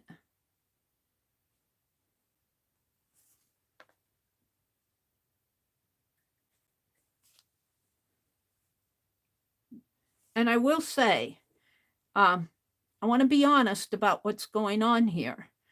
I noticed this with the titanium white too. The whites tend to be a little dry.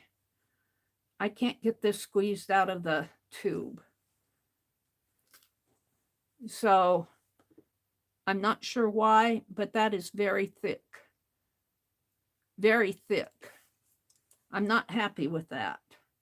I'm sorry, Chalkola. But you can reconstitute it once you get it out. I expect that to come out of the tube a lot easier than what that did. I had to squeeze pretty hard to get that out of the tube. I don't know if that's just the nature of this paint, but I noticed that I had a titanium white and I noticed the same thing happening.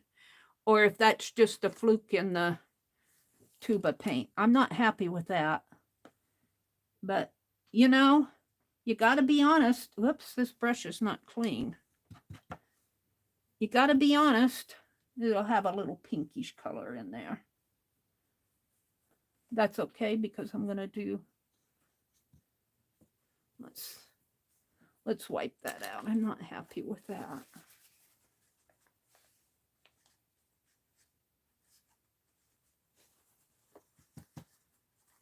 So I tend to think that it's just a drier tube, an older tube of paint. I would hope that it's not the nature of it. You can reconstitute it like what I'm doing here. It reconstitutes pretty nice, but I'm not happy that it's so hard to get that white out of the tube.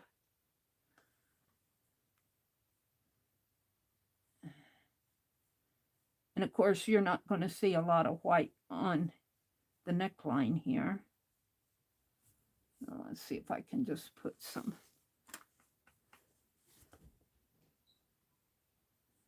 white in here for her fingers. Let me go back and look at the... Oops. Yeah,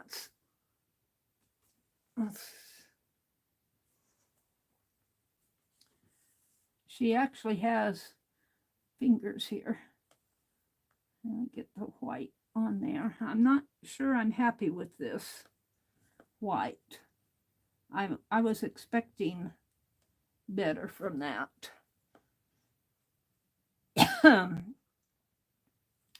But we'll take what we get. With it reconstituted like this, it's a little watery in there. I'm not really happy with that. Let's spot that.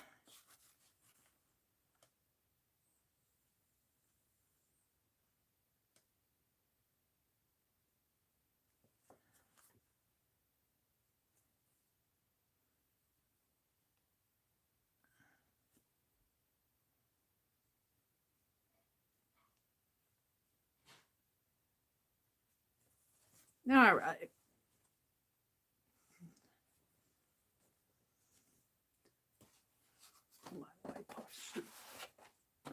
Let's clean my brush off here. It's white, so it's not going to show too much. And let's hit that with the heat gun. I don't know if you're seeing those too well in there, but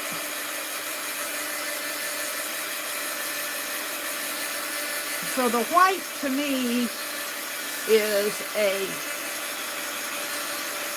cautionary point. I know I did a titanium white the other day and it was hard to get out of the tube. I was hoping the zinc was not that hard, but it could just be an older tube of paint. I didn't have that trouble with the other colors. They came out nice. But that's the second tube of white that was hard to get out of the tube. Chalkola. I think that's pretty dry. Now let's just do some lines in here because I like to do lines to give it some definition.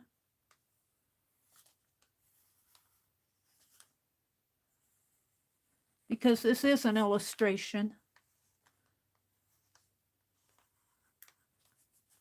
And I have to be honest with you, I have not used other brands of gouache.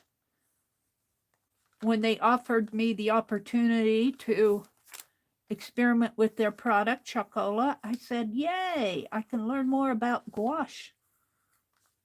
So this sleeve comes down and it has this little, and on this one too.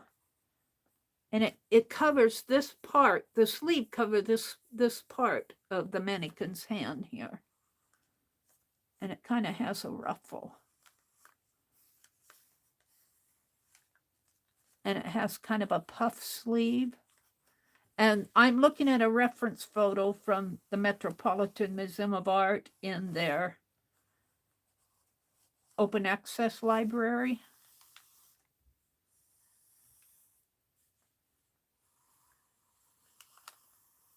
All right. I'm pretty happy with it in the end, though. Oh, let's do a little bit more work on that.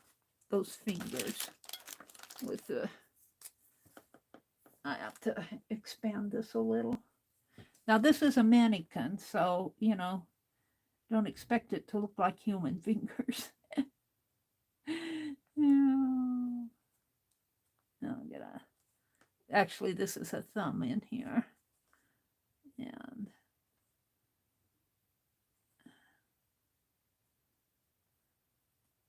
there.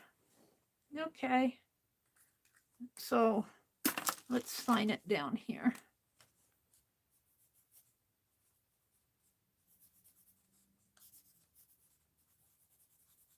(9, 13, 2022). And I'm going to put Chalkola, which is the brand of gouache. A-L-K, Chalkola. I always want to put a T in there. It's Chalkola gouache. G-O-U-A-C-H-E.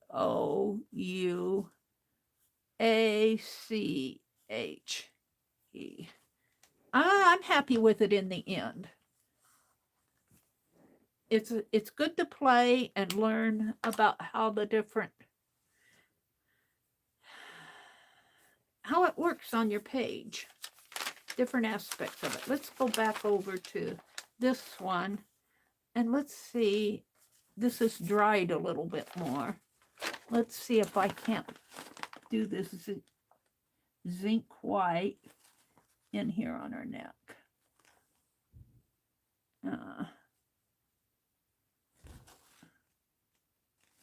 Because I had to reconstitute this, it's a little watery, so it's not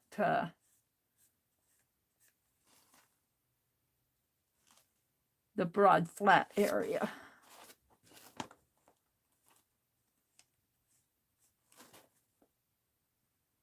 then I'm pretty happy with that, because this is a mannequin.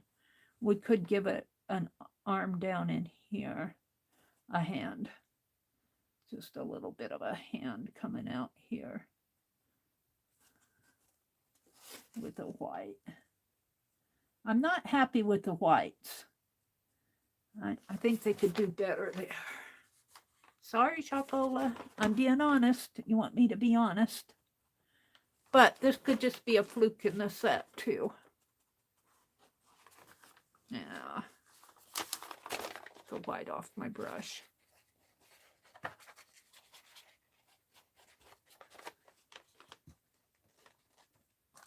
Okay. Let's hit that. I like the white.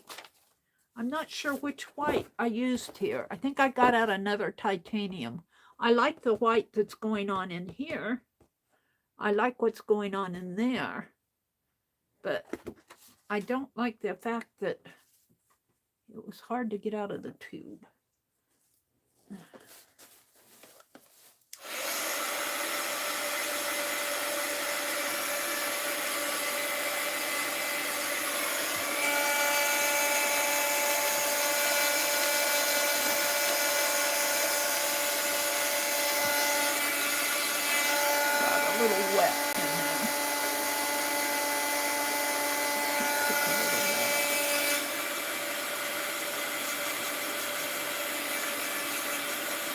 And I like the fact that they gave me 4 metallics. How cool was that? 4 different metallics.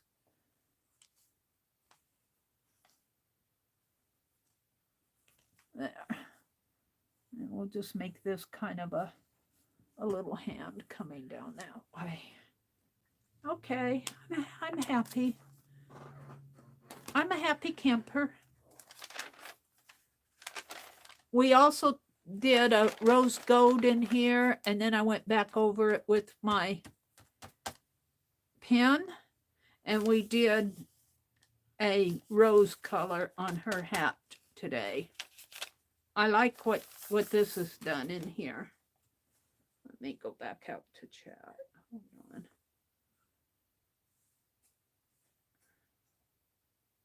So I like this a lot. I like this. And that did cover eventually, because that was blue in there. And so the opaqueness of the white covered up that blue. I like that. The only thing I didn't like about the white, I'm going to say one more time, 2 different tubes. They gave me 4 tubes of white. I've opened 2 of them, and 2 of them is hard to get the paint out of the tube. So that's a cautionary point. And then we did this one over here, which I like.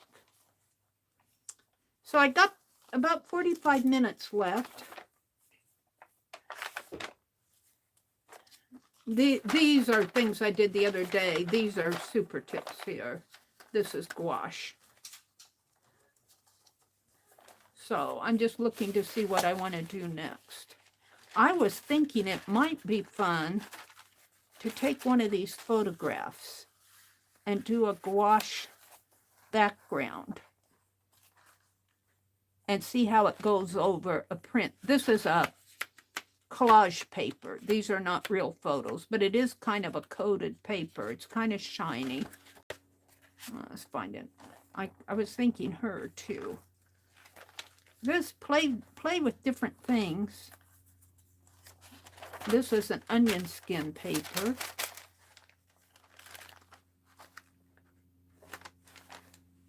Do I want to do this one or that one? Well, this has a lighter background and that has a darker. Let's play with this one. And let me put my paper in here. This is a pocket. Yep, play with different things. See how your art media works on different surfaces. And I'm going to use what's on my palette.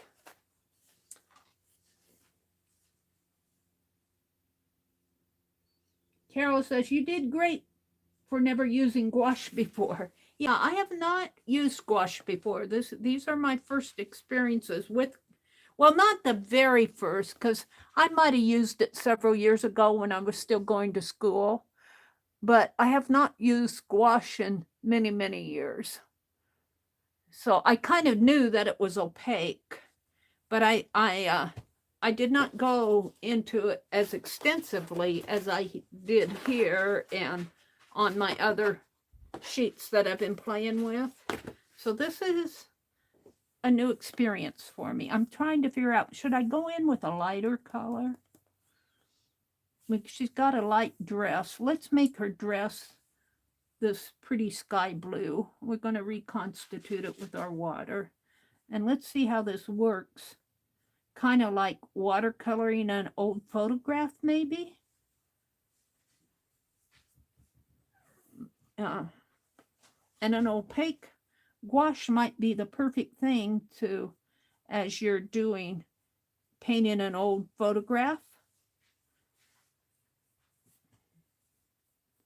Just to get a nice blue color on her dress. There. Let's wash out my brush. And let's add a little bit of that rose with some of this zinc white. And we'll do that right up in there. Just a touch of it. Get a pretty, that's almost too much. A pretty color on her face. That's too much.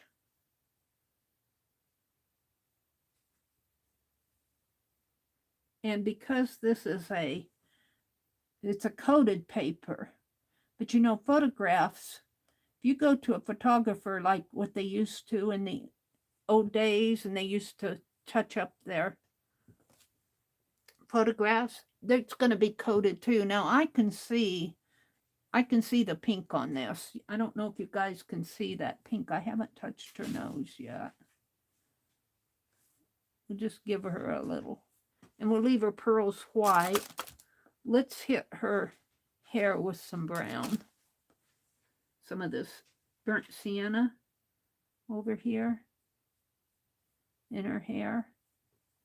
So think of this as you were retouching up an old photo. Now, what do I want to do in here? I think I'm going to go with that dark blue. Let's do that ultramarine blue. And it's beading up on there. Let's go with because this is a coated paper. But an old photograph would be coated paper too. You got to use a thicker color on it, a thicker paint.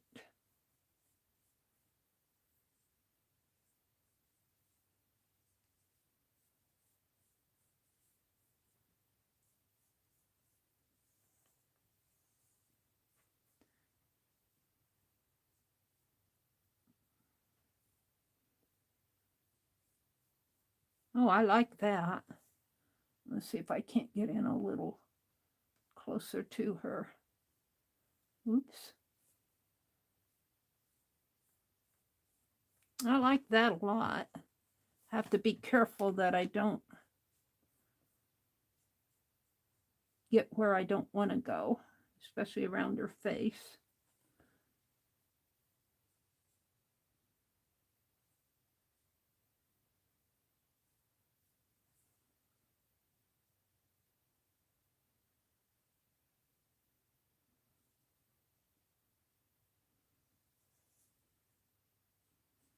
Yeah, I kind of like that.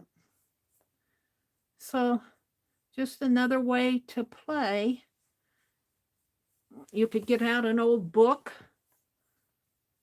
that has black and white photos in it.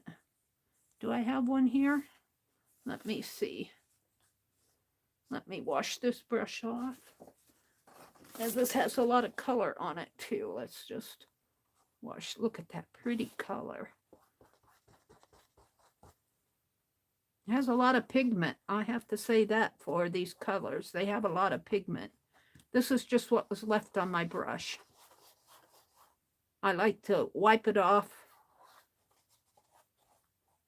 Wipe it off, save it for something else. That's how I clean my brushes. And it still had more pigment in there. Let's pull out, I'm going to see if I got a book. Let me turn around and see what I have. Ah! I have a mess. Oh, dearie me. Let's see. Actually, my paints are setting on books. What do I have here? I have a, what is this? Oh, here, let's go through. Sorry about that, my brother's gagging in there. He gets up and coughs and sneezes and gags while I'm streaming. Let's take this and set it aside. And we'll come back to it, but I like what that did with that photograph. I like that a lot. Let me stand up. And we're going to go through some of these old fussy cut images and play with photographs. I like what that did. So you want to colorize a photograph, gouache might be a good thing to use. Of course, the paper's coated. It's a photograph. See, you can see the shiny down here when I hit it with the light. So this is a collage paper. You could probably, if you didn't want it to be coated, you could probably put a clear gesso over that and play with it that way. Let me set this aside behind me. I like what happened there. Did I give her a blue nose? No, I got blue on my hands.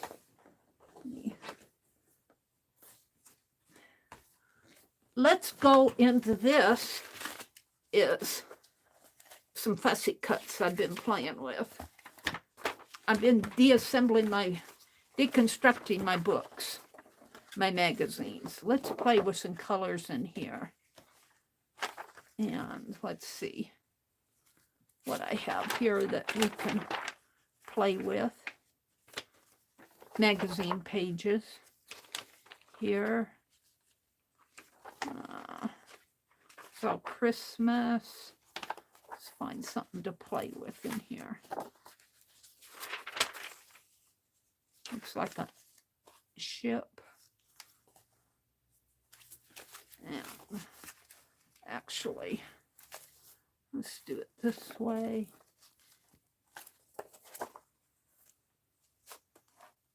That's an interesting photo. Let's just find something in here to work with. Some ladybugs. Ooh, there's a bee. I'm gonna get into my nature book here. No. I'm looking for something to play.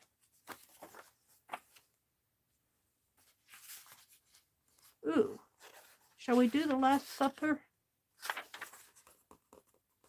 That's a possibility. Space.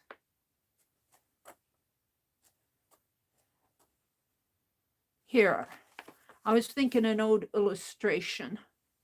Let me push this up. Here's an old black and white illustration. Maybe I'll zoom in on this. This is a paper mill. They're making paper down here. 17th century German engraving. This is a German engraving. Shows a paper mill of the time. A wooden water wheel, so I think they're talking about this, powers the pulverizing rods, which would be this, which mix together the rags and water in a large tank. Oh, I guess that's the tank. This must be the water wheel here. This is measured out and then pressed into sheets. So that's what he's doing, which are hung up on the wooden poles. So these are all the papers up here that they're making. 17th century, that's how they made their paper in the 1600s. The dried sheets are tied into bales. So there's the bales of paper there, and finally delivered by donkey to the printers. So we're gonna color that. We're gonna watercolor it just for the fun of a black and white illustration. Let me zoom in just a teeny bit. How is that? Now, let me tip my camera just a little. I don't know if that did any good. Let's shove my, no. Because I'm live, I have to sit and adjust things.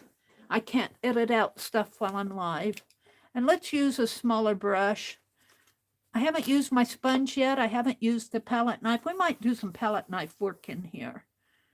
So they're doing paper. So let's use the white, the zinc white with a little of the yellow ochre here for the paper.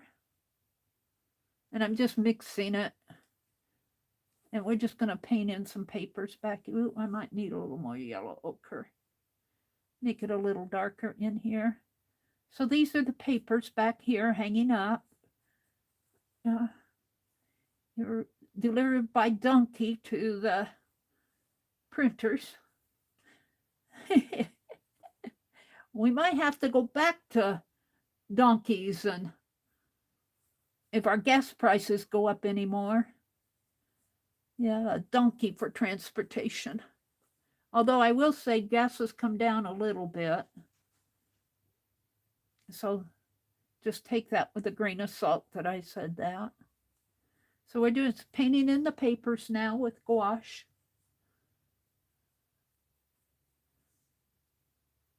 Colorizing a book photo for the fun of it. Got a little bug flying around here, visiting my painting this morning. This would be fun for, you know, not just adults. This is an inexpensive set for young people to play with.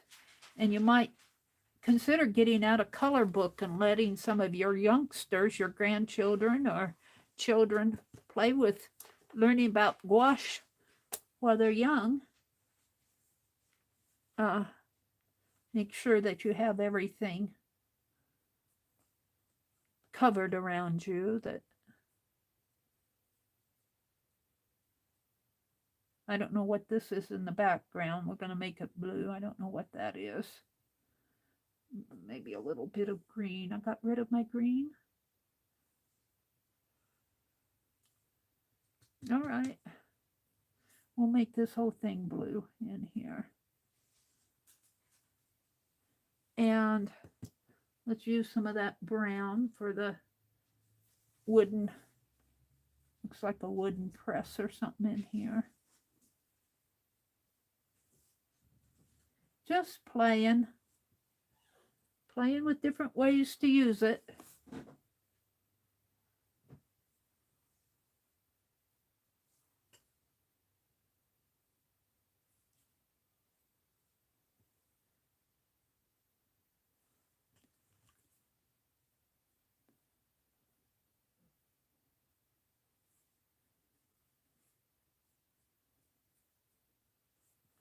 And let's go to some of this. I think this is a darker black color. Sorry, let me put this on mute. The phone is ringing.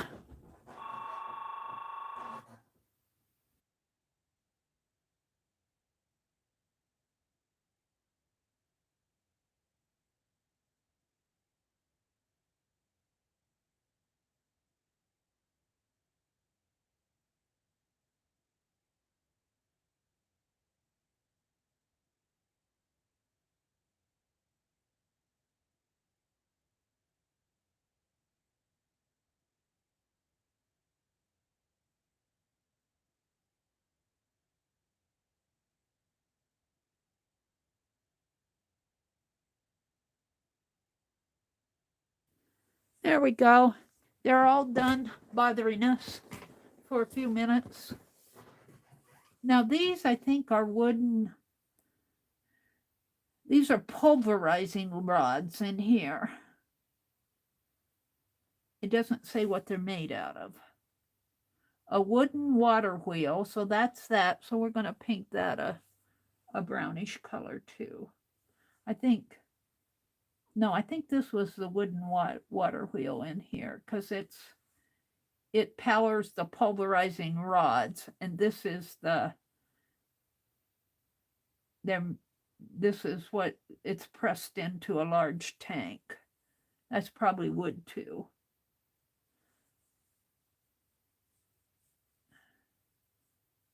They used what they had. They probably didn't have much steel back in those days. In the 1600s, probably everything was made out of wood. All right, and we're going to make the pulverizing rods wood too, because I don't know. We're just going to call them wood in here.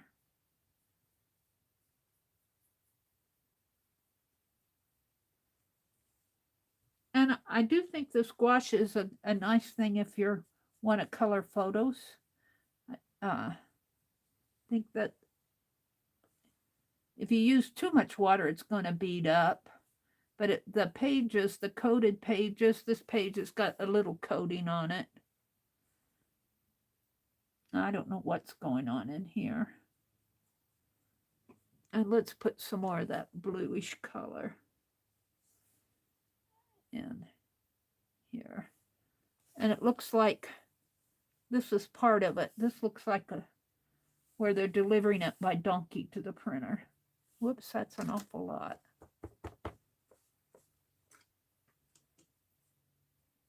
Whoa, that's a lot of pigment on my brush there. I didn't want that deep of a blue.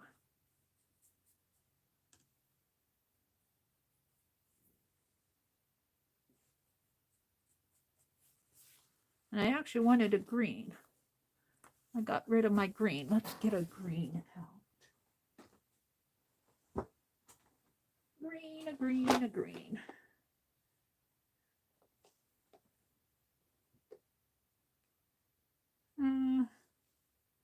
Let's do the sap green.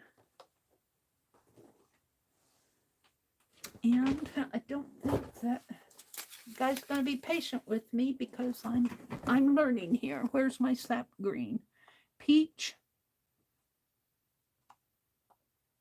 lilac, violet black. Well, sap green is right there. Let's do a sap green. Where am I going to put it? Where am I going to put it? My palette is full.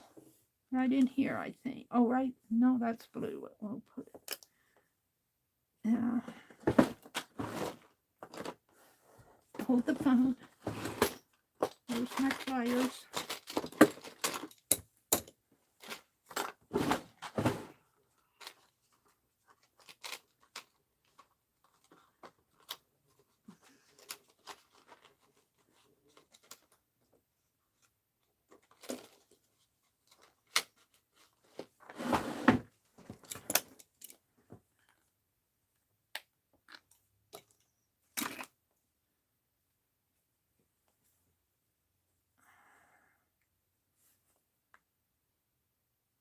See how nice that came out of the tube?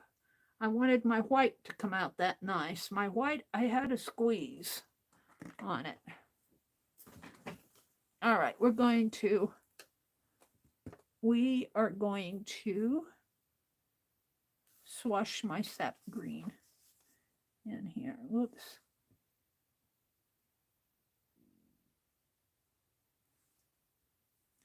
Now, hold on, let's get a different brush. Let's use this one.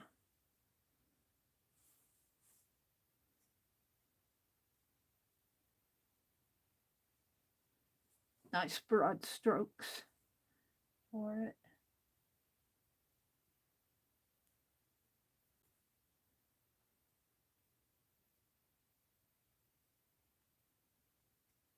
I do like how, I like how it covers. Now let's just dip this in a little water and do a wash down below.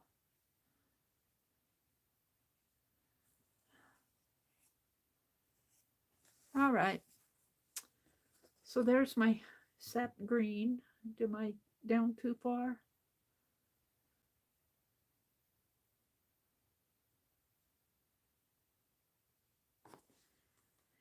So, and I'm just going to use what's on my brush, and we're going to do some green in here. Yeah, maybe some greens in here.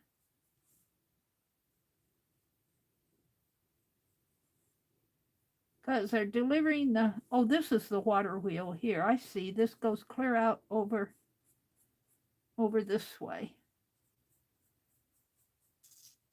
to learn how the picture goes. Alrighty, I'm pretty happy with that. Let's put some green in here.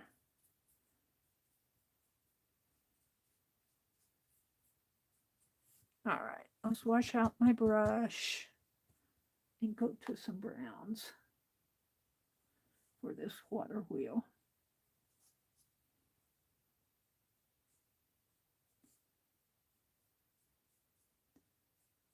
Make the inner parts dark.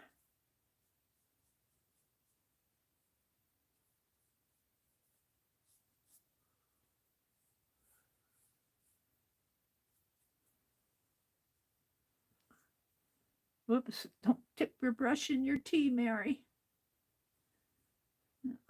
Browns in here.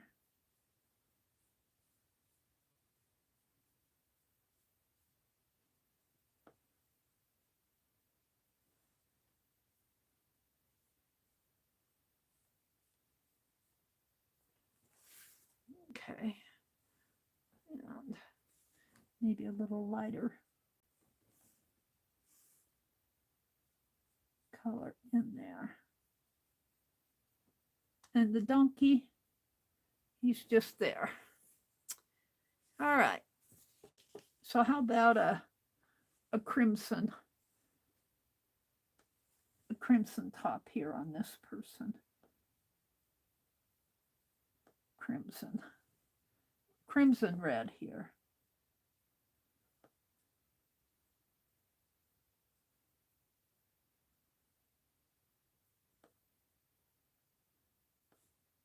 It's kind of watery.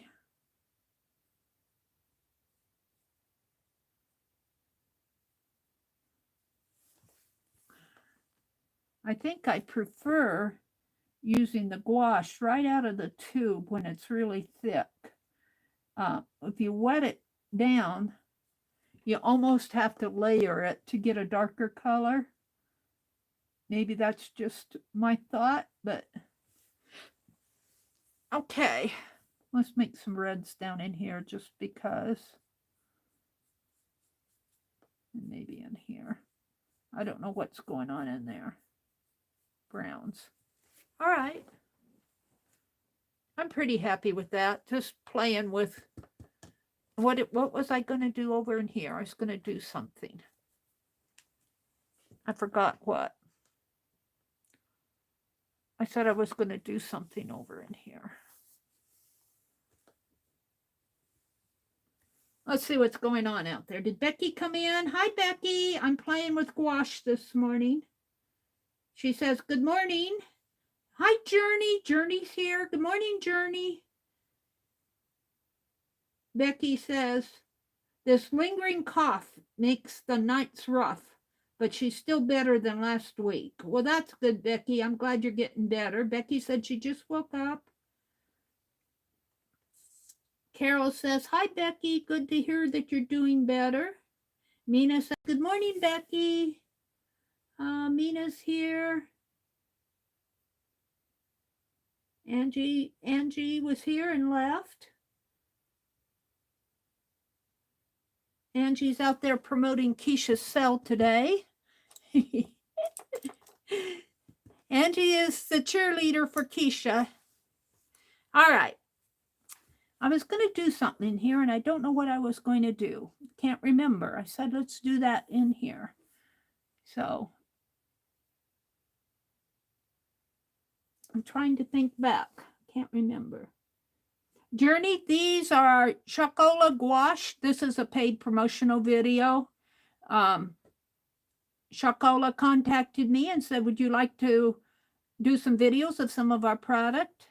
And I was looking, they make markers, they make chalk markers, they make a watercolor paint.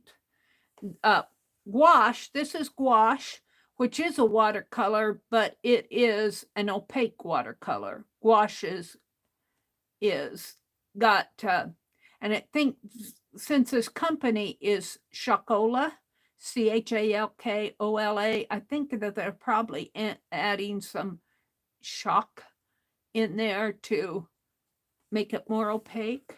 I don't know. Let's see, do I still have the link in here? I think I do. Let's see if I can paste it in. No, I think the link is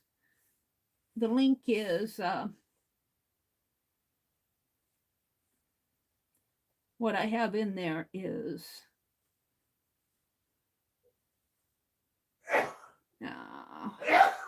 yeah. My brother gets up in the morning and adds to my streams with his coughing. There is Chalkola. I think it's www though. Let me do this again.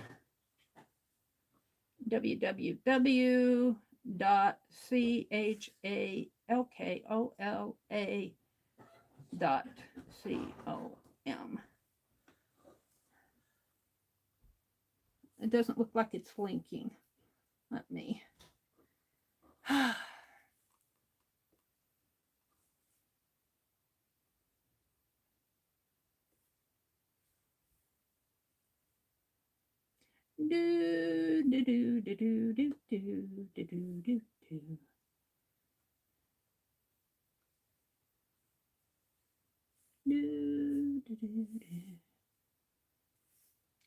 My tablet is a little slow.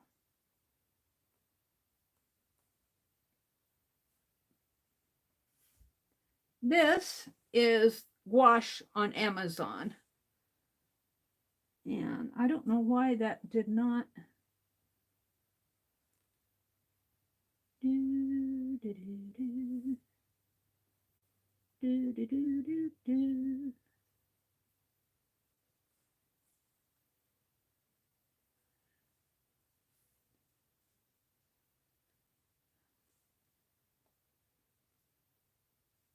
And I forgot to put their links in my description box. So I will do that after the stream.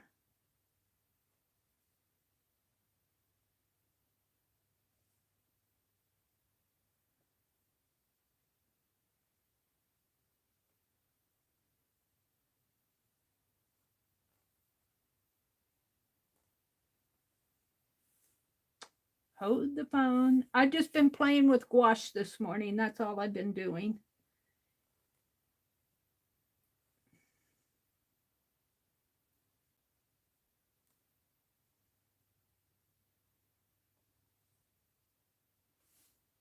There's a link. Let me get rid of these other two. Remove. And remove. And let's go out to their site and let's do some looking around their site, their website. Art supplies were recommended by the Toy Insider, Hubby Kids TV, toys. So you can use these for your children too. I've just been playing with them in an artistic sense, but fun and learning with Chalkola. But let's go to their menu. And if you want to see their different products, you go to shop. They got dot markers, acrylic markers, chalk markers, acrylic paints, paints and canvas, art supplies, and bundles. Let's go to the paints and canvas because that's where the gouache is. And Here is their set of 64 acrylic paint set. Let's click on that and see how much that is. It's minus 28%. $35.95, so about $36. They're free. It says free shipping on all orders. You get 64 colors though, 64 colors, and they're 22 millimeter. So I don't know what that is in ounces. Probably about the same as the gouache. Let me see what. Hold on a second. Let me see what it said here. 0.4 ounces is 12 millimeter. So 22 millimeter would be almost 8 ounces, I would think. So those are pretty thick paints. Because it says a set of 64, 22 millimeter, and these are 12 millimeter. These are 12 millimeter, which is 0.41 ounces. So it looks like your tubes of acrylic are actually larger. I don't take that for gospel, but I'm just surmising, comparing the. You get a money-back guarantee, long-lasting vivid colors. If for any reason you're not completely satisfied with our acrylic paint supply, simply contact us for a refund or replacement. And they've got really good reviews out here. They've got some pictures of things that people have been doing on here. Beautiful selection of colors, a great texture and quality in the tube. Lovely texture paint. It's nice to use. Let's go back and look at some of their other products. I'm hoping you guys are seeing this. Let's go back to the menu. Paint and canvas.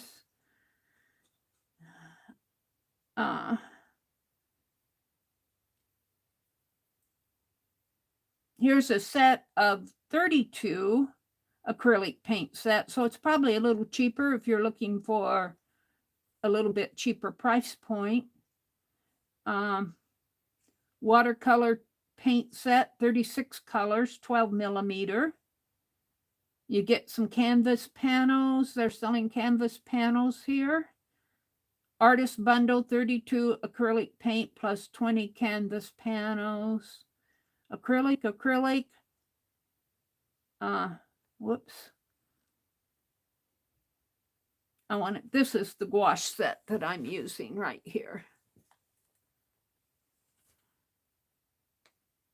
36, 12 millimeter, set of 36, $25.95, and that's about what it sells for out on Amazon. But 36 colors, my goodness. And here is where I did an illustration in this book. I can't see what I'm seeing for you guys. Let's go back out to YouTube and see what you're seeing. Are you seeing everything? Oops.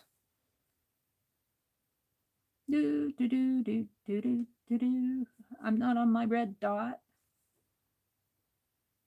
I guess I need to bring my camera in a little. My photograph. Let me zoom out just a little so you guys can see what I'm seeing. Whoops, you see the shirt.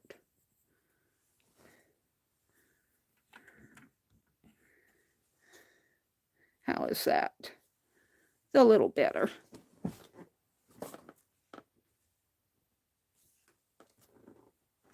Now, let's go back out to their website. Here. This is the gouache set that I'm using. My tablet's a little slow. When you see me going, you know that I'm waiting for my tablet to catch up with me. Come on, there it is. So this is the set I'm using. Mom tested and approved, kids safe. Our gouache painting set contains colors made with rich pigments. These gouache colors have a thick and creamy texture and dries in a bold, flat, matte, and opaque layers. And you can really see that on this. See how flat and bold these are? I like that for illustrating purposes. You want something like that. Illustrators will use gouache a lot. And this, I was playing with this the other day, and I especially like how the white colors will show up on the blacks here. I especially like that. And let's see, frequently bought together. They're selling some canvas panels with the gouache there.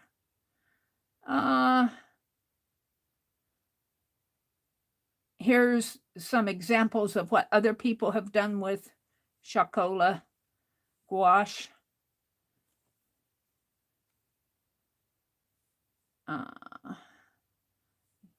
Rich quality, opaque coverage. Our gouache painting set contains colors made with rich, creamy pigments. Super versatile. And they don't have any customer reviews, but I'm kind of doing that right now. Let's go back to their menu and look at some of their other things in their shop. Dot markers, acrylic markers, chalk markers, and acrylic paints. We looked at acrylic paints. Let's look at the dot markers. I don't use dot markers, but they're selling them here. 7% off.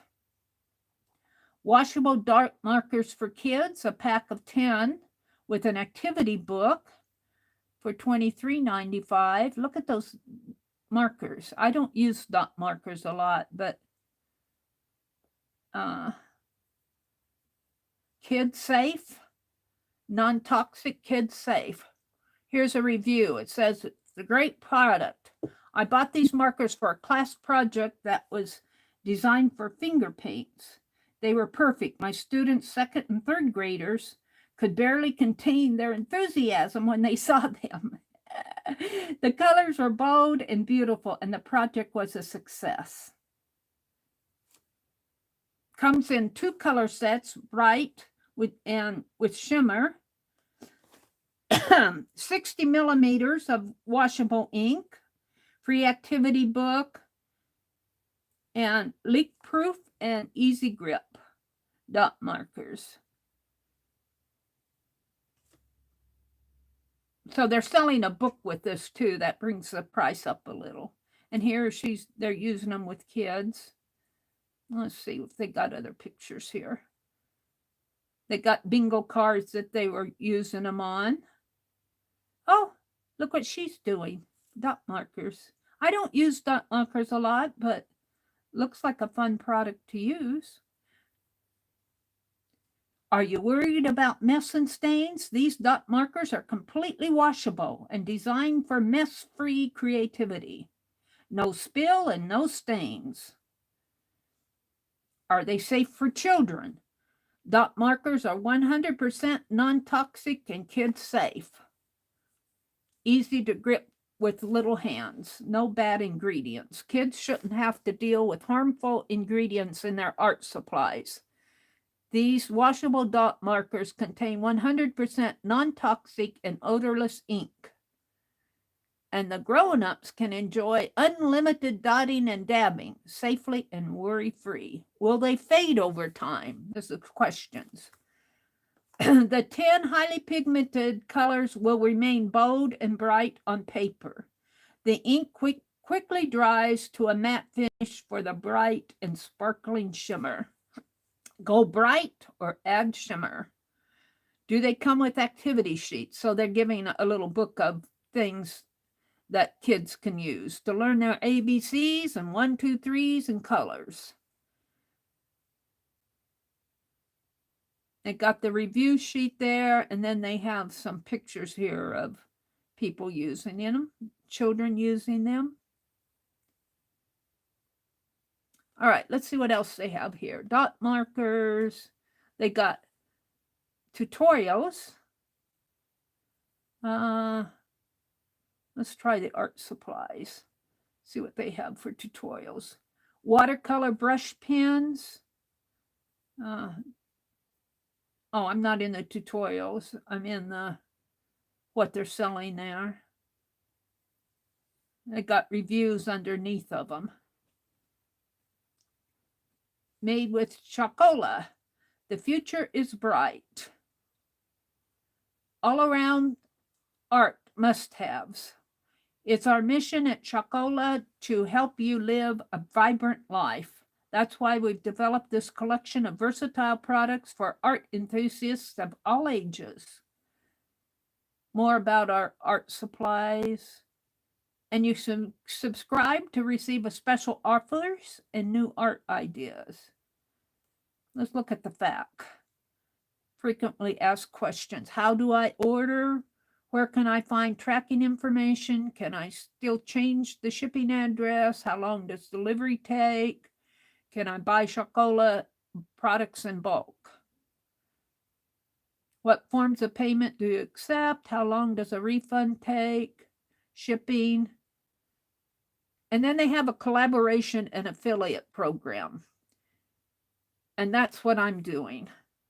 How do I collaborate with Chalkola? We're glad you asked. Chalkola is happy to support artists and creators of all kinds, such as bloggers, vloggers, social media influencers, and other creative individuals who love Chalkola products and could drive quality and traffic to our website. If you're interested in collaborating, drop us a message so our affiliate manager. Now, I will say, if you are in the States, United States, and you're interested in collaborating, they'll provide you, like they provided me this gouache set to use. But I will say, if you're international, I don't know exactly their policy. They don't say, but I will say that one of my international friends was interested, and because she was up in Canada, she couldn't do a collaboration. So that's what she told me.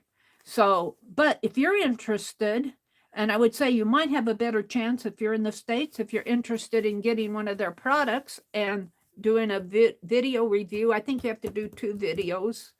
But look how vibrant that is. Look at this page. Let me go back out to YouTube. But anyway, contact them if you're interested in representing their product. Let me go back out to YouTube here. So it's 8:57. Meri, you said you wanted to do a palette knife. Oh, thank you, Elvis. Hi, Joni. Let's do, I just got a few minutes. Let's do some quick palette knife work. I was sitting here going, what did I say I was going to do? I haven't used their palette knife yet. Let's open it up fast. This is Tuesday, so Kathy Bird comes on in about 2 minutes. So we're going to do a 2-minute. Okay, I'm going to cut it. I'm going to do a 2-minute palette knife, and let's see, let me get I'm going to use what I have on here, and let me put you guys back up here, and we're going to do just quick palette knife, and it's kind of thick.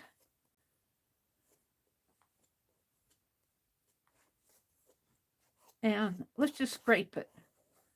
Let's see what I can get here just with it. This is the rose. Now, you would probably want to do more palette knife work with a wet paint out of the tube rather than what's on your palette. And let's wash this off and maybe get a little, let's try this.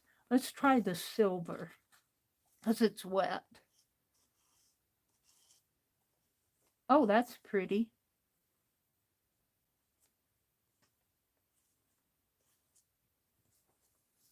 And let's try, my gold is pretty dry. You want to use a wet. If you're using your palette knife, you want to do a wet. Something wet. And I don't have enough. Let's use this green. I don't have enough wet paint out here.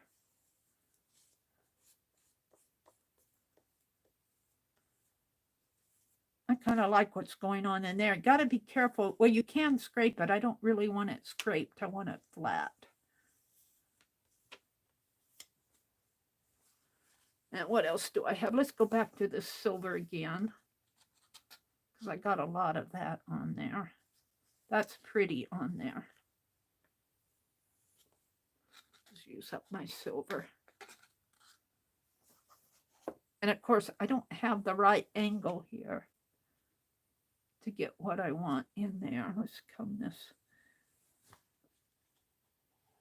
this way, maybe. And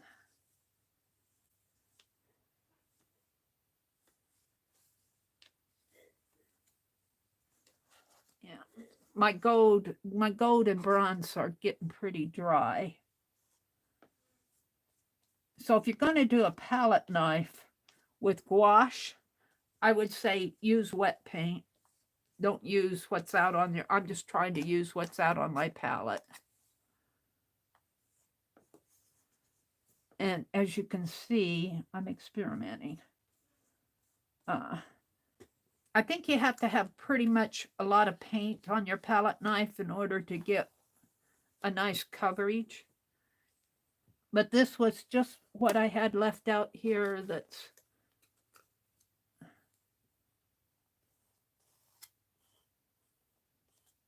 it is covering because that's all text in there. Oh, my red is. All right. So there we go. It is 9 o'clock, 9:01. So let's close out here. Let me get a good thumbnail. I like what happened in here. I'm not sure I like what's going on with the palette knife, but that was just what was left on my palette. I like how it colorized the photos there. And I'm going to set this aside and let it dry. And I like what happened. I like what happened on this collage paper. I liked what happened here. I like that a lot. So if you want to colorize photos, you might consider a gouache project.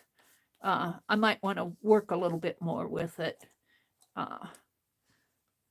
in here. Work with it a little bit more in there, but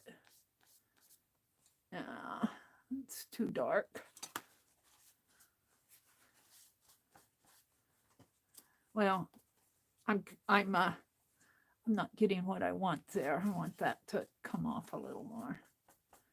It was a dark photo in there, so now I'm messing it up. Let's blot it a little. There, that's a little better. Whoops, I'm tearing the paper too. It's just paper. This was a collage paper. Now I've really messed it up. I'm not happy. Wait a minute. Wait a minute. I got to cover that spot up or I won't be happy. I'm going to get some on my finger and just kind of go in there a little with some brownish color. Well, I messed that up just trying to color it. But then we also did this morning. We did the dress here and we did that dress over here. So I think I'll make this my thumbnail right here. We're just gonna kind of fold this. Let's do it this way. And, yep.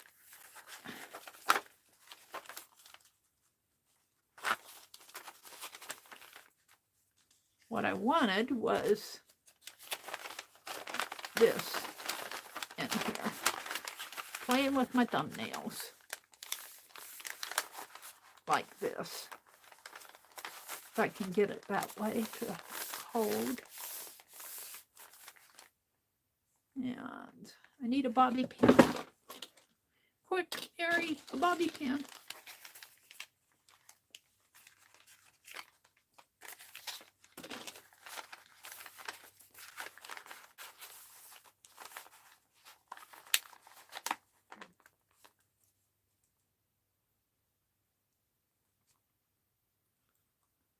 When I'm in a hurry, I always mess up.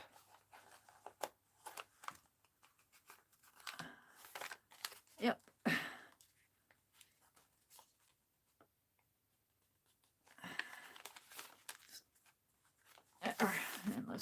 another one down here.